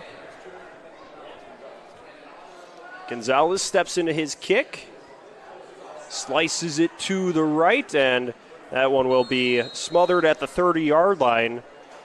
Well handled on the play by Michael Wolter. So we saw there was a bit of that miscue by the Wolves on a kick return earlier in the game that allowed the Pirates to get some pretty solid field position. They avoid that here. So the offense of Michigan City, led by Triniston Hart. Demarion Evans plays running back. Nick Stewart at H-back. Zaire McKinney, Mikhail Laurent, DeAndre Collier make up the receiving group. While at the offensive line from left to right, you have Jeremiah Jones, Ralph Smith, Jack Soller, Jeremiah Hurd, and Edgar Garcia. They will take over on their own 30. Ball's at the left hash mark. So here's Hart in the shotgun. He will hand it off to Evans. He will slide to the left and gets tripped up after picking up about 4 yards. Yeah, you feel this first drive here by Michigan State is an important one. You'd love to get points at the end of it, but you'd at least like to be able to move the ball, show Maryville that you can move the ball, and instill a little bit of confidence into your offense here. As there's a personal foul for, looks like head contact on the defense, so that will help out the Wolves. They'll pick up a new set of downs. It's a Four Seasons Mechanical first down brought to you by Four Seasons Mechanical in Merrillville, your Northwest Indiana heating and air conditioning specialists. That certainly helps the cause for Michigan City. So the Wolves move to their own 48-yard line.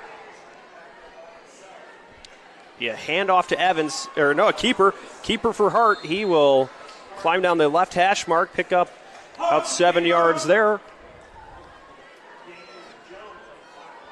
So Hart showing off some good speed as he was really able to step up in that run game near the end of the half.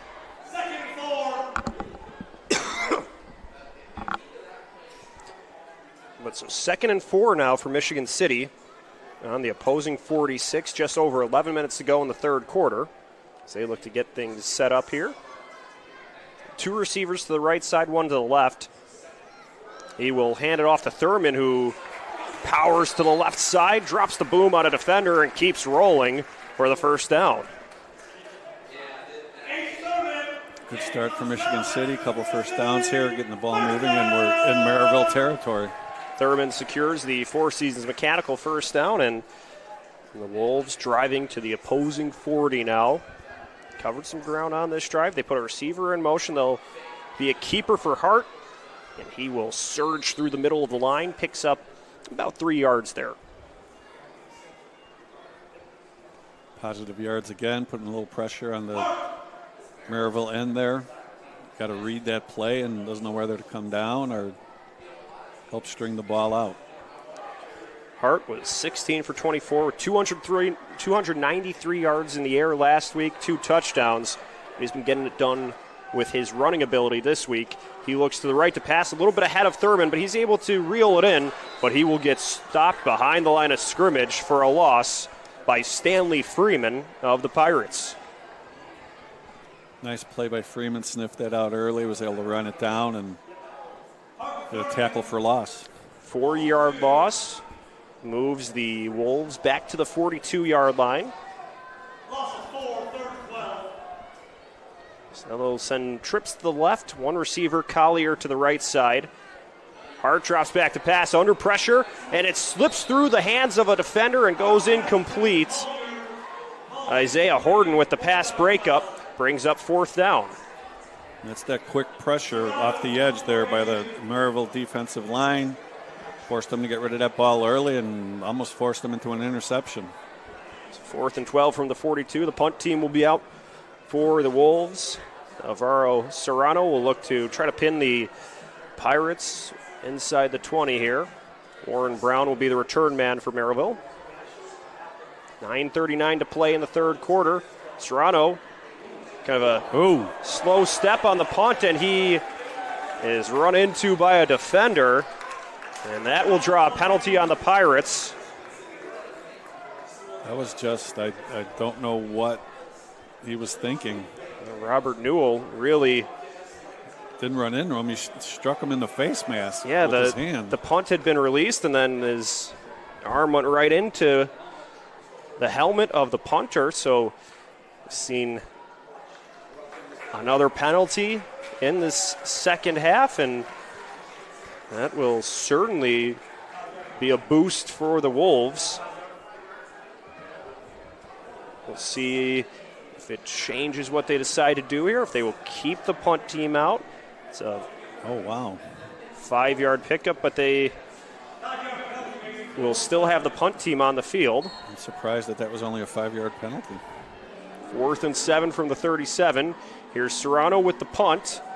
He sails that one at Brown. He picks it up inside the 5, and now he will turn it upfield, gets to the 20, keeps going, continues to shoot forward, gets past the 50, continues to fly downfield, 20, 15, and he will go all the way to the end zone. Warren Brown with the punt return touchdown. That's what speed will do for you. He got to that edge through just pure speed, made one move, cut it up, and he was gone.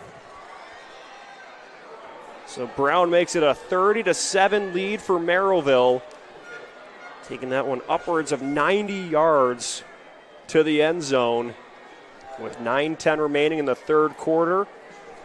It might be a backbreaker for Michigan City. Gonzalez gets ready for the PAT. Looking to add to one here. So we've seen a little bit of everything in this game, and now we add a special teams touchdown to that. And the snap goes past the holder. He will have to chase down for it, and then the Wolves will scoop it up.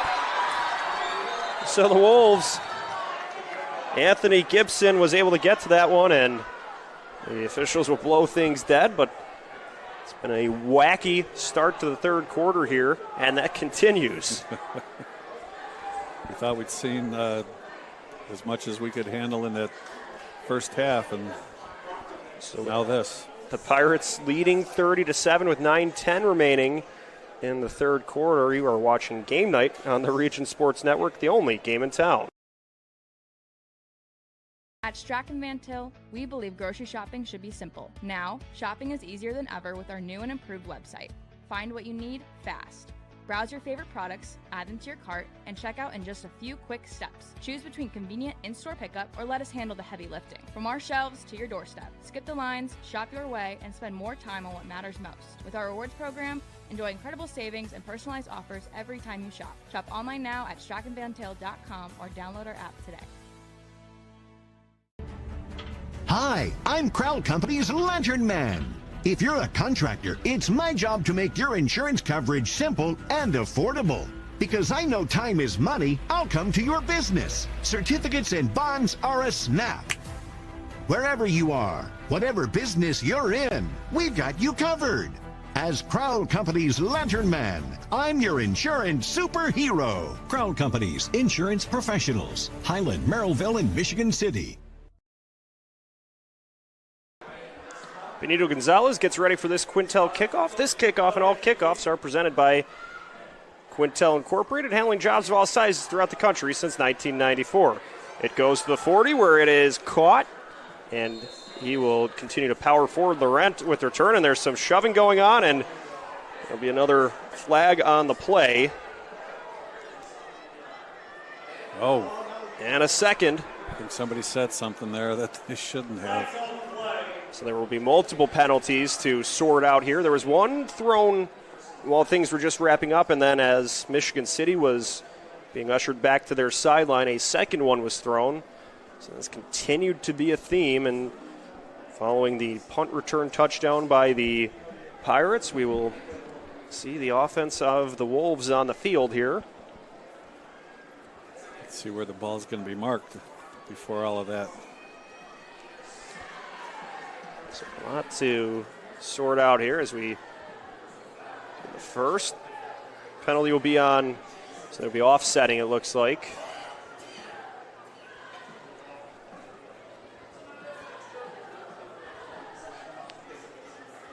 So where will the Wolves get this possession started? It looks like from their own 40. So 9:05 remaining. They're trailing by 23. Nope, they're going to mark off 15. I think they had that extra unsportsmanlike. I think that's what that late flag was for. The originals were sort of the scuffle that went on after the play, but I think somebody said something to warrant that unsportsmanlike conduct, and that's where this 15 yards is coming from. It's really what you can't afford right now, down by a lot.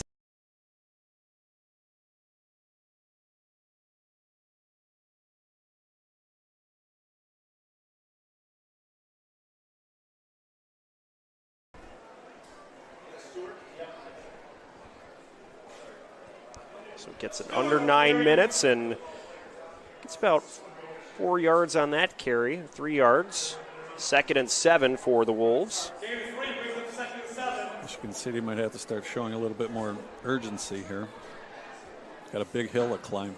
They'll put a receiver in motion. Quick pass and nearly a one-arm catch by McKinney. He stuck the left arm up, tried to bring it in, and then the ball just slipped away. So an incompletion. Nicely designed play. You had some play action there to hold the linebackers, and McKinney was able to get behind them. Pass just a little bit too long for him. We saw the first offensive play of the game. They were able to connect with McKinney on a long strike, but he's been well covered by the Pirates. And now on this passing play, pressure in the backfield, he's able to fire it to Laurent. He extends, trying to get to that first down marker. Was it enough? I believe so. It looks like it was, so Laurent secures the Four Seasons Mechanical first down. Mikhail Laurent, the 5'11 junior, was able to make that catch and then get forward enough to pick up the first down. Just moves it to the 30. That's what you have to do. If you can't get that big play, you got to keep moving the sticks. Hart hands it off to Thurman.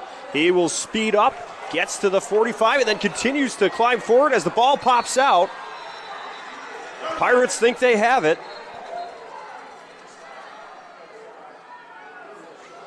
No indication yet. There you go. I believe it's Pirate ball. Coy Kendall was able to get on top of it. He is down on the play. That was quick. Lightning fast. All the way down the field. Carson Cavalcante out to attempt the extra point for Crown Point. It's up and good. 40-7, the lead for the region's top team. We'll be back shortly. You've been watching Game Night on the Region Sports Network, the only game in town.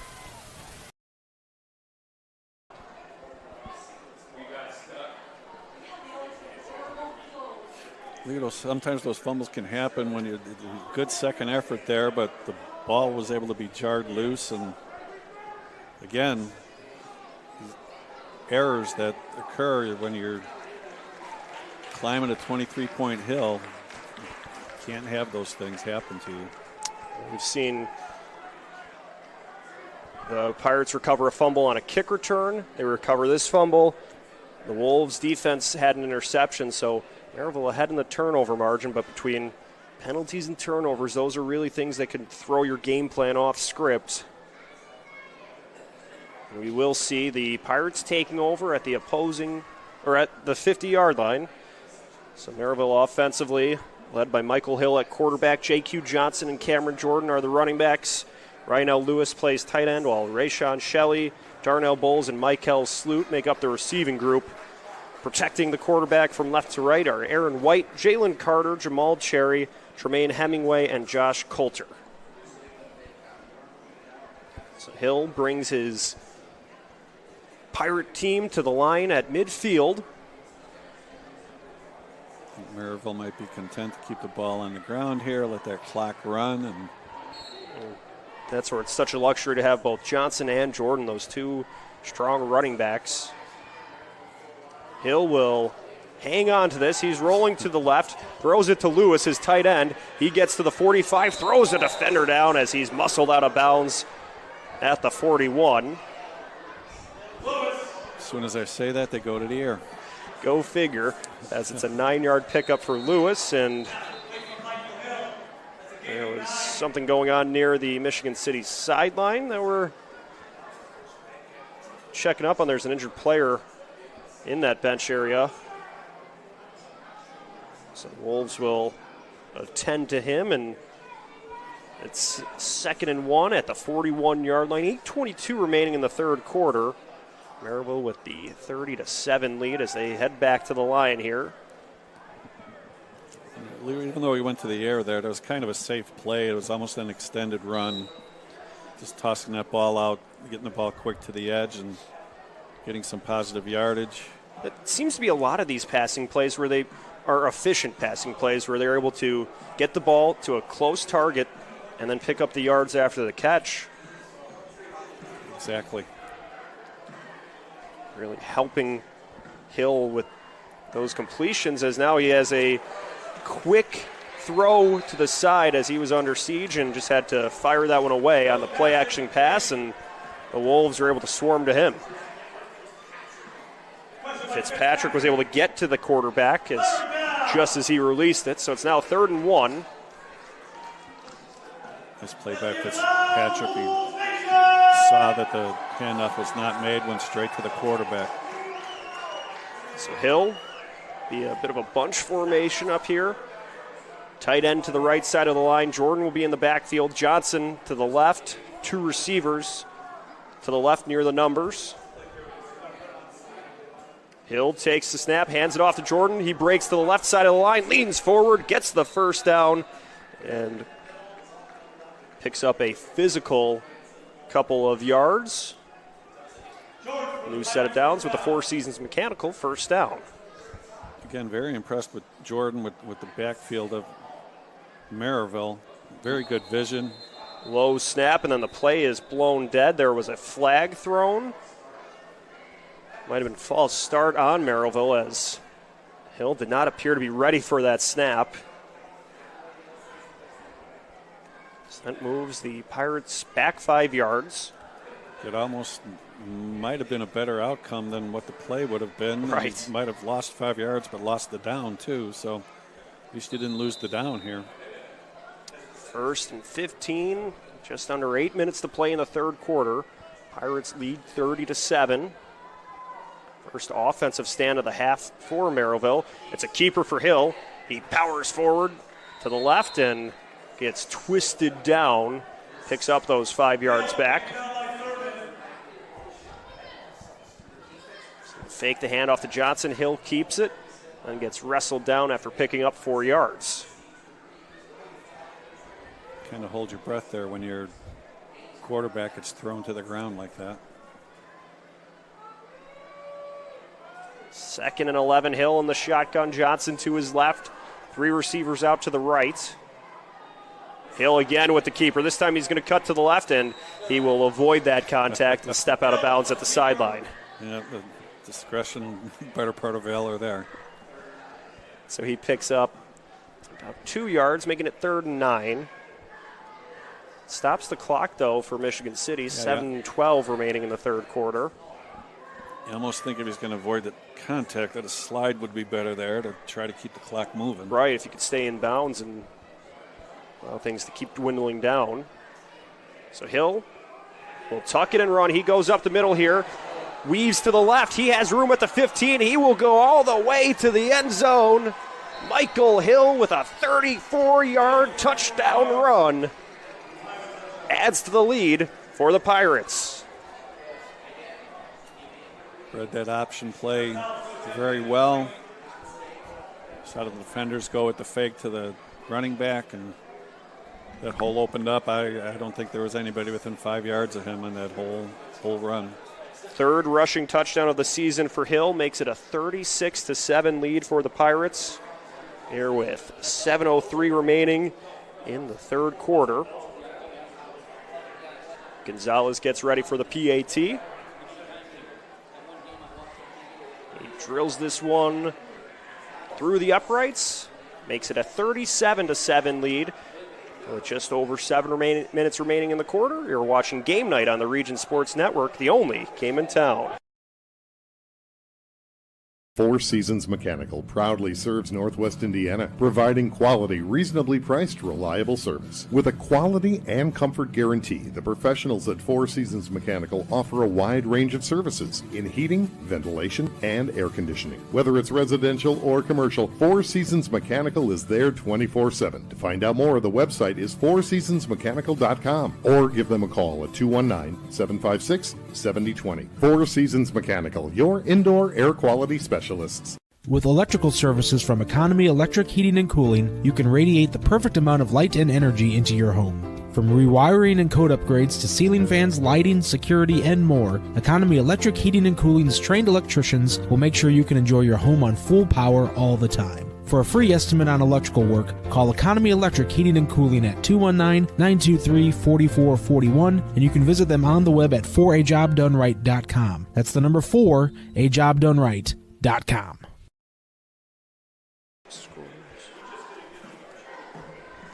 It's kickoff, and all kickoffs are brought to you by Quintel Incorporated, handling jobs of all sizes throughout the country since 1994. Take a look at some other region football scores as well. Scoreboard updates courtesy of your neighborhood Strachan Van Til Food Market. Strachan Van Til, your favorite Indiana-made grocery store. Chesterton leading over Valparaiso 24-16. That's been an interesting one to monitor. Crown Point up over Portage 47-7 right at the start of the half. So continue to check up on some of those. LaPorte leading Lake Central 27-10 in the fourth quarter. Here at Ames Field, Merrillville leading Michigan City 37-7. 7:03 remaining in the quarter. Follow all of tonight's region football scores live on the Hometown Scoreboard on YouTube, Facebook, and regionsports.com, courtesy of your neighborhood Strachan Van Til. Shop online for delivery or curbside pickup at strachanvantil.com.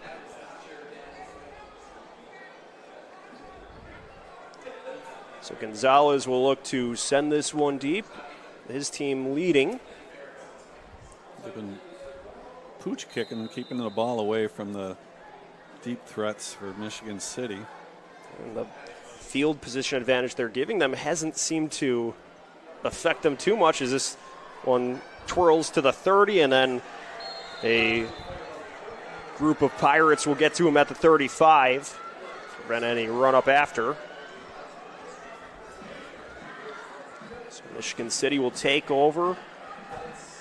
Looking to quickly move downfield with a 30-point deficit, just trying to find a way to get in the end zone here as they were hampered by the fumble on their last drive. Hill keeps getting higher and clock keeps ticking down.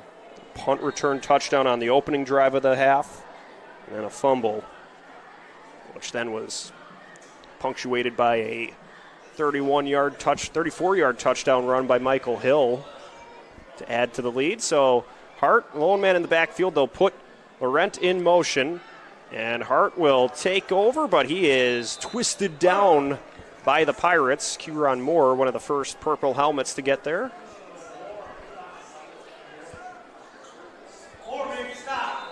And there's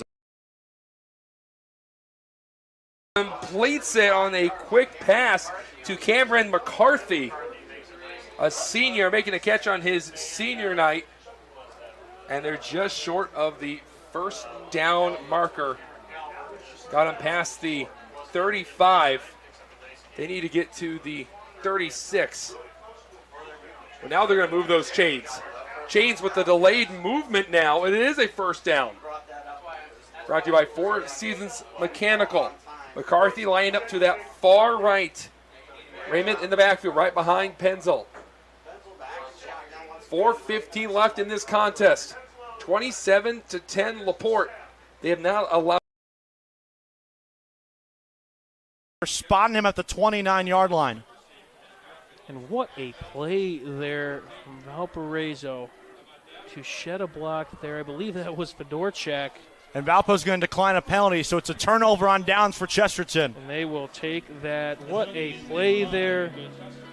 Result of the play is a Vikings first down. They're going to spot him a yard short on 4th down and 2. Correction, that is the junior linebacker, the captain, the lone junior captain of this team, Brody Wheeler, scraping, getting off the block, getting the shoestring tackle, and making the play of the game right now for the Valparaiso Vikings. So 3:14, they have all 3 timeouts, down by 8, and a fresh life here. Feel like for Valparaiso faithful, we've seen this before.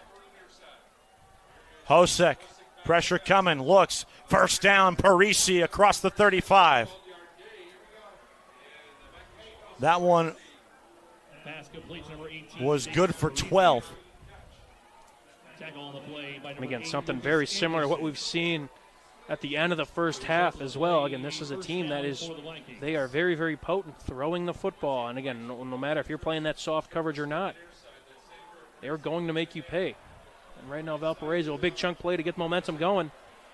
They want to keep the ball rolling. It's a Four Seasons first down presented by our friends at Four Seasons Mechanical in Maryville. Far side, Lovick got a hand on it.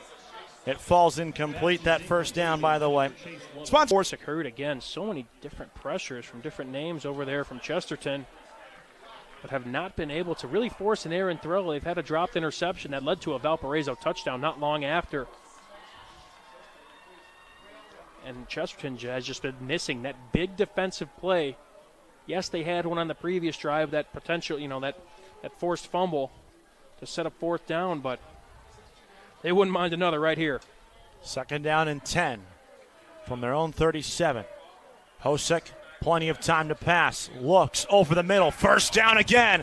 It's Bernard angling left inside the 40. Another Valparaiso first down to the 38-yard line. Chase Lovig has been the clutch man today along with Troy Danzy. It's another Four Seasons Mechanical first down, brought to you by our friends at Four Seasons Mechanical in Maryville, your Northwest Indiana heating and air conditioning specialists. Now that's what happens when you give a quarterback like Hosek that much time to work.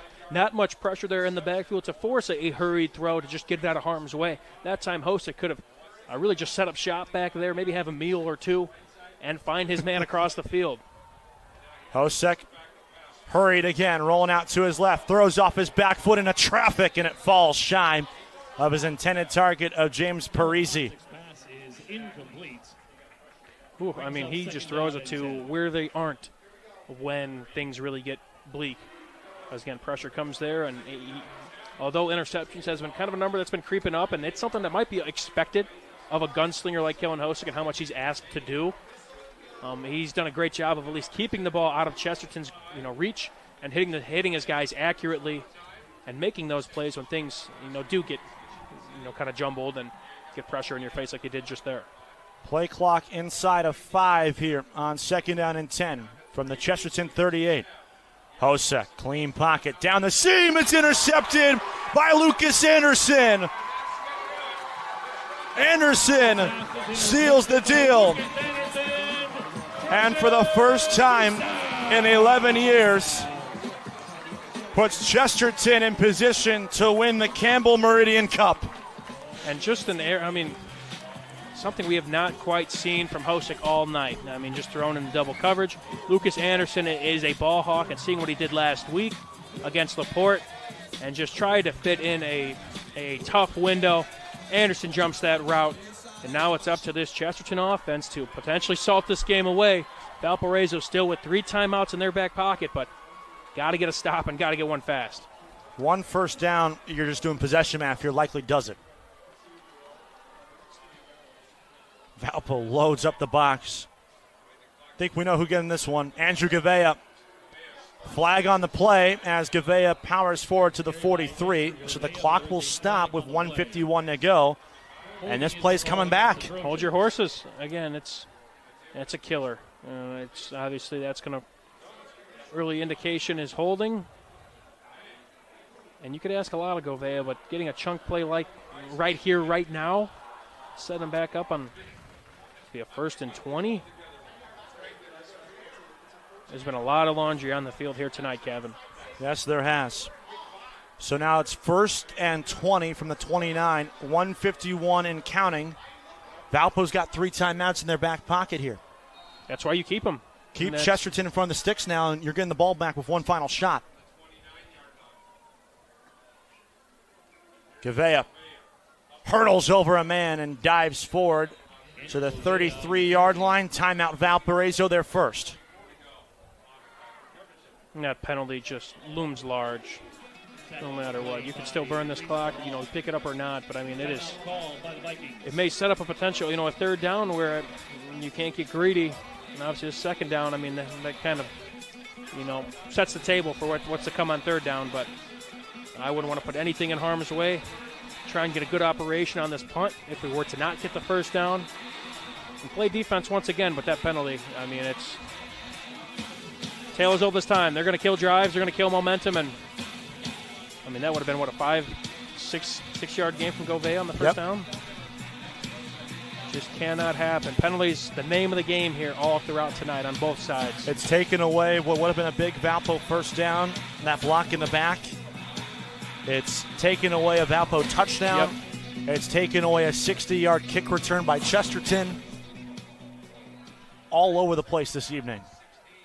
And then that there, I mean, who knows? That could be one of the biggest calls of the evening right there on the first down hold. Chesterton needs 16. Line to gain is the 49-yard line. Valpo showing pressure. Govea off the edge. And 4 Vikings there with him. Taken down at the 39-yard line, the original line to gain. Bill Marshall burns timeout number 2 with 1:37 left. Yeah, I think here, again, 3rd and 11, we're just going to pound the rock one more time. Trust our defense to make another play. We were waiting for that Chesterton unit to, they forced Hosick into some interesting throws, some questionable throws, some decisions, and some got out of Chesterton's way and some did not. Lucas Anderson potentially makes the play of the game, but they may have to go back out there and do it again the offense stalls out, doesn't get the job done potentially, and maybe gives this Valpo offense one more chance.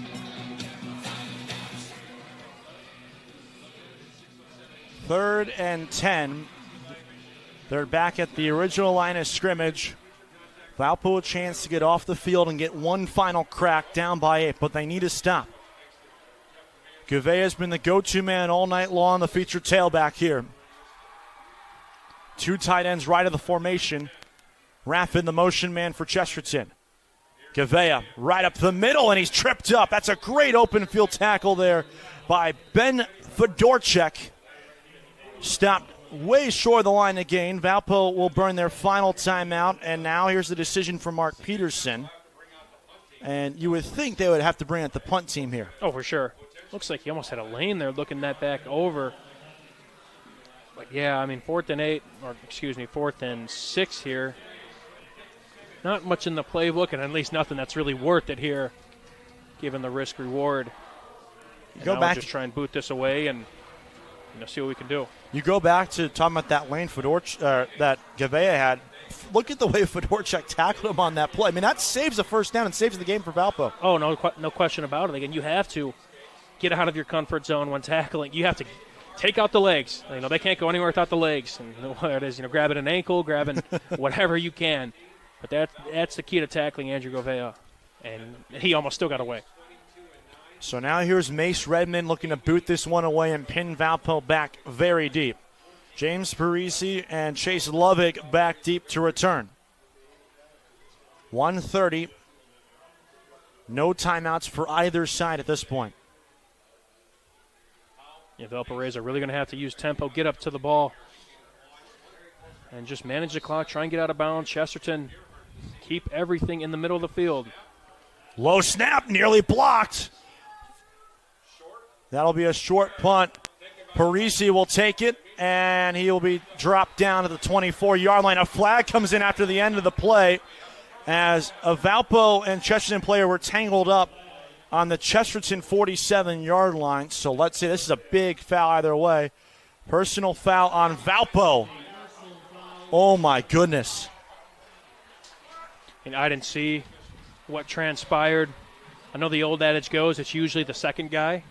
There might be an instigator, but if you get caught, and looks like it's a personal foul too, so that'll be 15 yards. And it has been, the calls are not, it's tough to just chalk it up to, penalties really didn't go our way tonight. But you said again, Michigan City too as well against them. I mean, they racked up penalty yards on penalty yards. And this is something that cannot snowball over throughout the course of this Duneland season and potentially in the sectionals. So they'll start on the 12-yard line. 1st and 10, no timeouts. 79 seconds left for Valpo. They need a touchdown and a 2-point conversion to force overtime.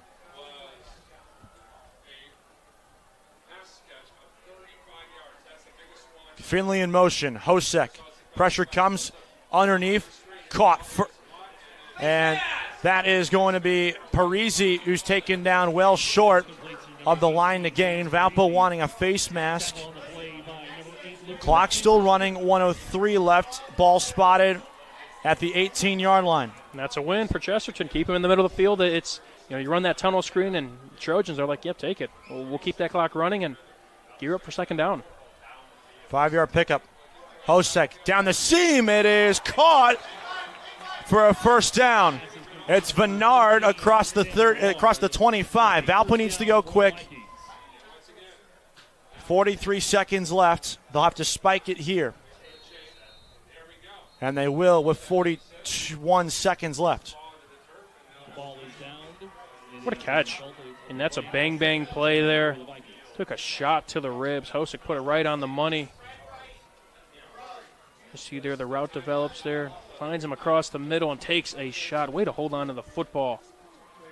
And get up on the ball and spike that super quickly. 10-yard pickup. 2nd and 10 from the 27. 41 seconds left. Valpo's got 0 timeouts and have to go the length of the field. Hosek, quick throw. It's dropped. That's the ideal scenario if you're Valpo at that point. Save time. Just try to get a quick hitter there. Yeah, almost like a spike in that. I mean, again, when you pick up the first down, you most of the times lose it down if you were to spike it right after, but they kind of serve as mini timeouts, if you will. But that time there, again, a chance to get potentially an upward first down there, at least a little bit of, a couple yards to make this a third and manageable. But I imagine Valpo wants to try and pick up a good chunk of this here, Kevin. 3rd and 10. Got to find a way to get out of bounds, too. Save some clock. Hosek rolling out to his right. A lot of room to run. Hosek will take off. He picks up most of that. He'll get the first down. Or will he? No, they're going to mark him a yard short, but he was out of bounds with 30 seconds left. That was a great block on the outside there. I thought Hosek had enough for the first. Taking a look here. Plenty of room to run. Holds the ball out. And now they're going to give him the first down. No. I thought he signaled a first down, but they're going to give him I thought he held the ball out there, Kevin. I'm with you. I thought he did too. 4th down and 1. Ball game right here. Got to have it. Need 1. Hosek. Blitz coming. Flag on the play as Hosek lets it go. It's caught at the 40-yard line. It's Finley with the catch. And it's a holding. And so Chesterton will accept the yardage, as obviously that would have been a first down otherwise. Yeah, had a guy in the backfield. And, this kid has been all over the field for the Trojans. Zane Westerlund forced the holding call, got in the backfield once again, and sets up now a 4th and long for this Valpo squad. But have a day, the junior, trying to take home the cup. 11 years ago to the day was the last time Chesterton defeated Valparaiso in a regular season game. Now they are 1 stop away from doing so. 22 seconds left, 4th down and 11 for Valparaiso. Gotta have it now here if you're the Vikings. Hosek. Plenty of time. Down the sideline. He doesn't have it. He had a wide open receiver on the far sideline. It was James Parisi, the team's leading receiver, who had nothing but green grass in front of him. Drops what could have been the game's tying touchdown. Oh, I'm gutted. I'm gutted for him. He's had such a great game, such a great year. And it's just one of those where they have lost it in the lights, just almost too wide open at that point or whatnot. Put it right in the bucket. Great throw from Hosek. And one that this Valparaiso program is going to have to shake off here very, very quickly because they got to gear up quick. But tonight is about the Chesterton Trojans making some history and bringing home the cup. For the first time in 11 years, the Campbell Meridian Cup is headed back to Chesterton. The Trojans snap their 13-game losing streak to Valparaiso. Final score, Chesterton 24, Valparaiso 16.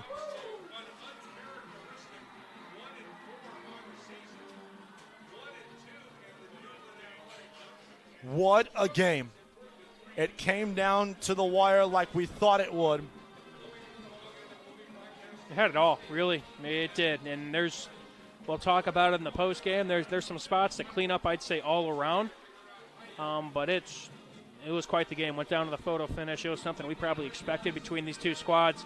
Always play each other so tough. And Valparaiso just outside of the fingertips over there in terms of tying this ball game up. And Chesterton made the plays when they needed to. Controlled the game just about, made less mistakes, we could just about say, and more importantly, takes home some hardware. Game lived up to all the hype and expectations. The cup belongs to Chesterton. We'll take a break. Post-game show on deck. You're watching Game Night on the Region Sports Network, the only game in town.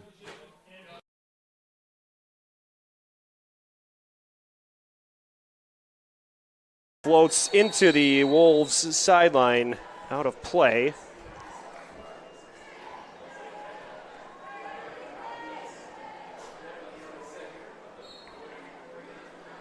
So 10:50 remaining, and the Pirate offense will take over. We'll see, too, at this point, if Maryville starts to work in some of those reserve players. I think we are going to. That's something you don't really think there's any need for Michael Hill or J.Q. Johnson to be taking any unnecessary extra contact at this point in the game, as they have big matchups coming up down the stretch. Right, especially when you're in that running clock situation. You get your 2s and 3s, some playing time, and prepare somebody just in case there's some injuries or you need to rest somebody down the line. So looks like it is some of the reserves in for the Pirates, as they will fire it to the right to Walker. He is twisted down, and the new quarterback in the game, Palumi Ojo, the sophomore quarterback, 6'2" sophomore. So Ojo connects with Walker for a... We had a flag on the play, though. Surprise, surprise. So that will halt things.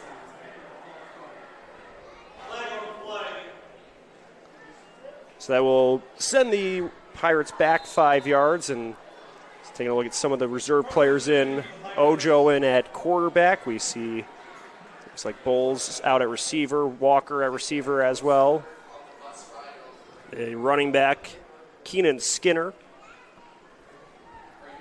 So Ojo puts Bowles in motion, and there's another penalty before the snap. So that's something, too, with the reserve players and trying to get them used. It's a lot different taking those snaps on Friday nights than it is in practice or on Saturday mornings. Yes, it is. Sure. Getting varsity reps, man. Taiwan again, straight up the gut. He has a Four Seasons mechanical first down.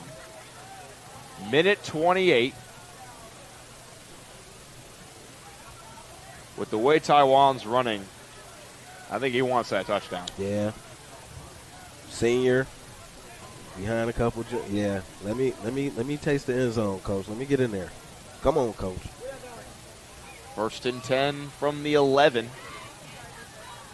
Taiwan again, bouncing to the outside. Can he get the edge? He cannot. Dragged down at about the 8. He should have cut it up, man. He had a lead block going right into B-gap, excuse me. Man, he should have followed that kick out, wrap. He's walking right into the end zone, man.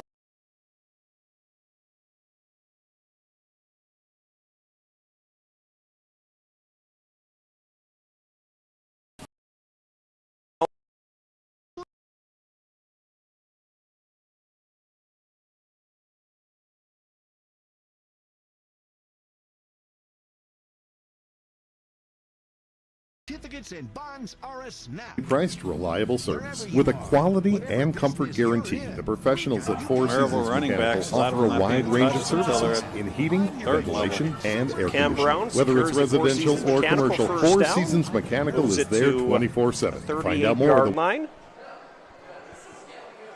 The Wolves next week at Lake Central, so that will be an intriguing matchup because those are two teams between the Wolves now with a tough loss to Maryville and the Indians last week, facing a tough one against Crown Point. Two teams that are really going to need a win.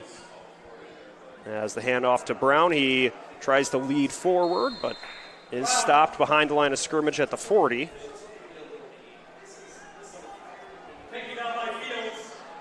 So each side, whether you're the team up 44-7 or down 44-7, there's a lot to learn from what occurred this week, because certainly there were penalties. The Pirates threw an interception, so yeah, the Pirates are just able to finish some of what they started on their drives here. It's not like they haven't made a lot of the same mistakes that Michigan City is making, at least early on in this game.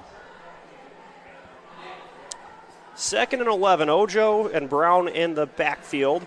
There'll be a handoff to the running back, Brown. He is twisted and wrestled down near the line of scrimmage. That looked like it was Stewart with the tackle. That was still Ethan Burskirk, the senior linebacker, one of the leading tacklers for the Wolves. So continuing to set the tone defense. Our guy tonight. That was all over the field in the first quarter. What's his name? Griffin Vantage. Hey, I have to roll with Griffin, man. He did his thing today. All over the field in the first quarter. Some tackles, 2 big punt returns, a fumble recovery. I mean, that really got Crown Point off and running. It was kind of all it from there. Yes, sir. Congratulations, Griffin. You are our Crawl Company's superhero of the game. Crawl Companies, the insurance professionals, proud to recognize the superheroes on the football field. Next, the Boilermakers Local 374 blue-collar player of the game. My leading candidate is Cody Young for Portage, out there working very hard, doing some dirty work. He definitely had a game tonight. I'm going to roll with you. He's a very athletic young guy, tried to give his team a chance. He's going to have plenty of opportunities later this season to do that, man. It's going to be beautiful to see. Earn while you learn with the Boilermakers Local 374 apprenticeship program. And last but certainly not least, the proud Union home play of the game presented by Ironworkers Local 395. We were talking about it earlier. I think the 72-yard catch and run to Logan or Baniak to put this game out of reach, 47-7, 72 yards to the senior. I think that's got to be it. Talking about putting it on ice, okay? Yeah, he definitely opened it up, put him up 40 points, and that's how we are here right now. To find out how you can become a Union Ironworker, visit ironworkers395.com. We'd like to thank everyone who helped make this broadcast possible. Our executive producer, Chris Ramirez, our operations manager, Rich Castillo, our sales manager, Heather Ames, our coordinating producer, Zach Miller, and our sports director, Mike Dewan. For myself, Sam Daniels, thank you for hopping on color with me. Our producer, Riley Doyle, our cameraman, Paul Vella. For the coaches, Crown Point's Craig Buzia and Portage's Tony Klimzak. For the athletic directors, Crown Point's Bill Derula. Yes, sir. And Portage's Brett St. Germain. For all of you watching on Facebook, YouTube, Regionsports.com, and the IHSAA Champions Network, thank you. Have a great rest of your Friday. Make sure to take care of yourselves and each other. Peace.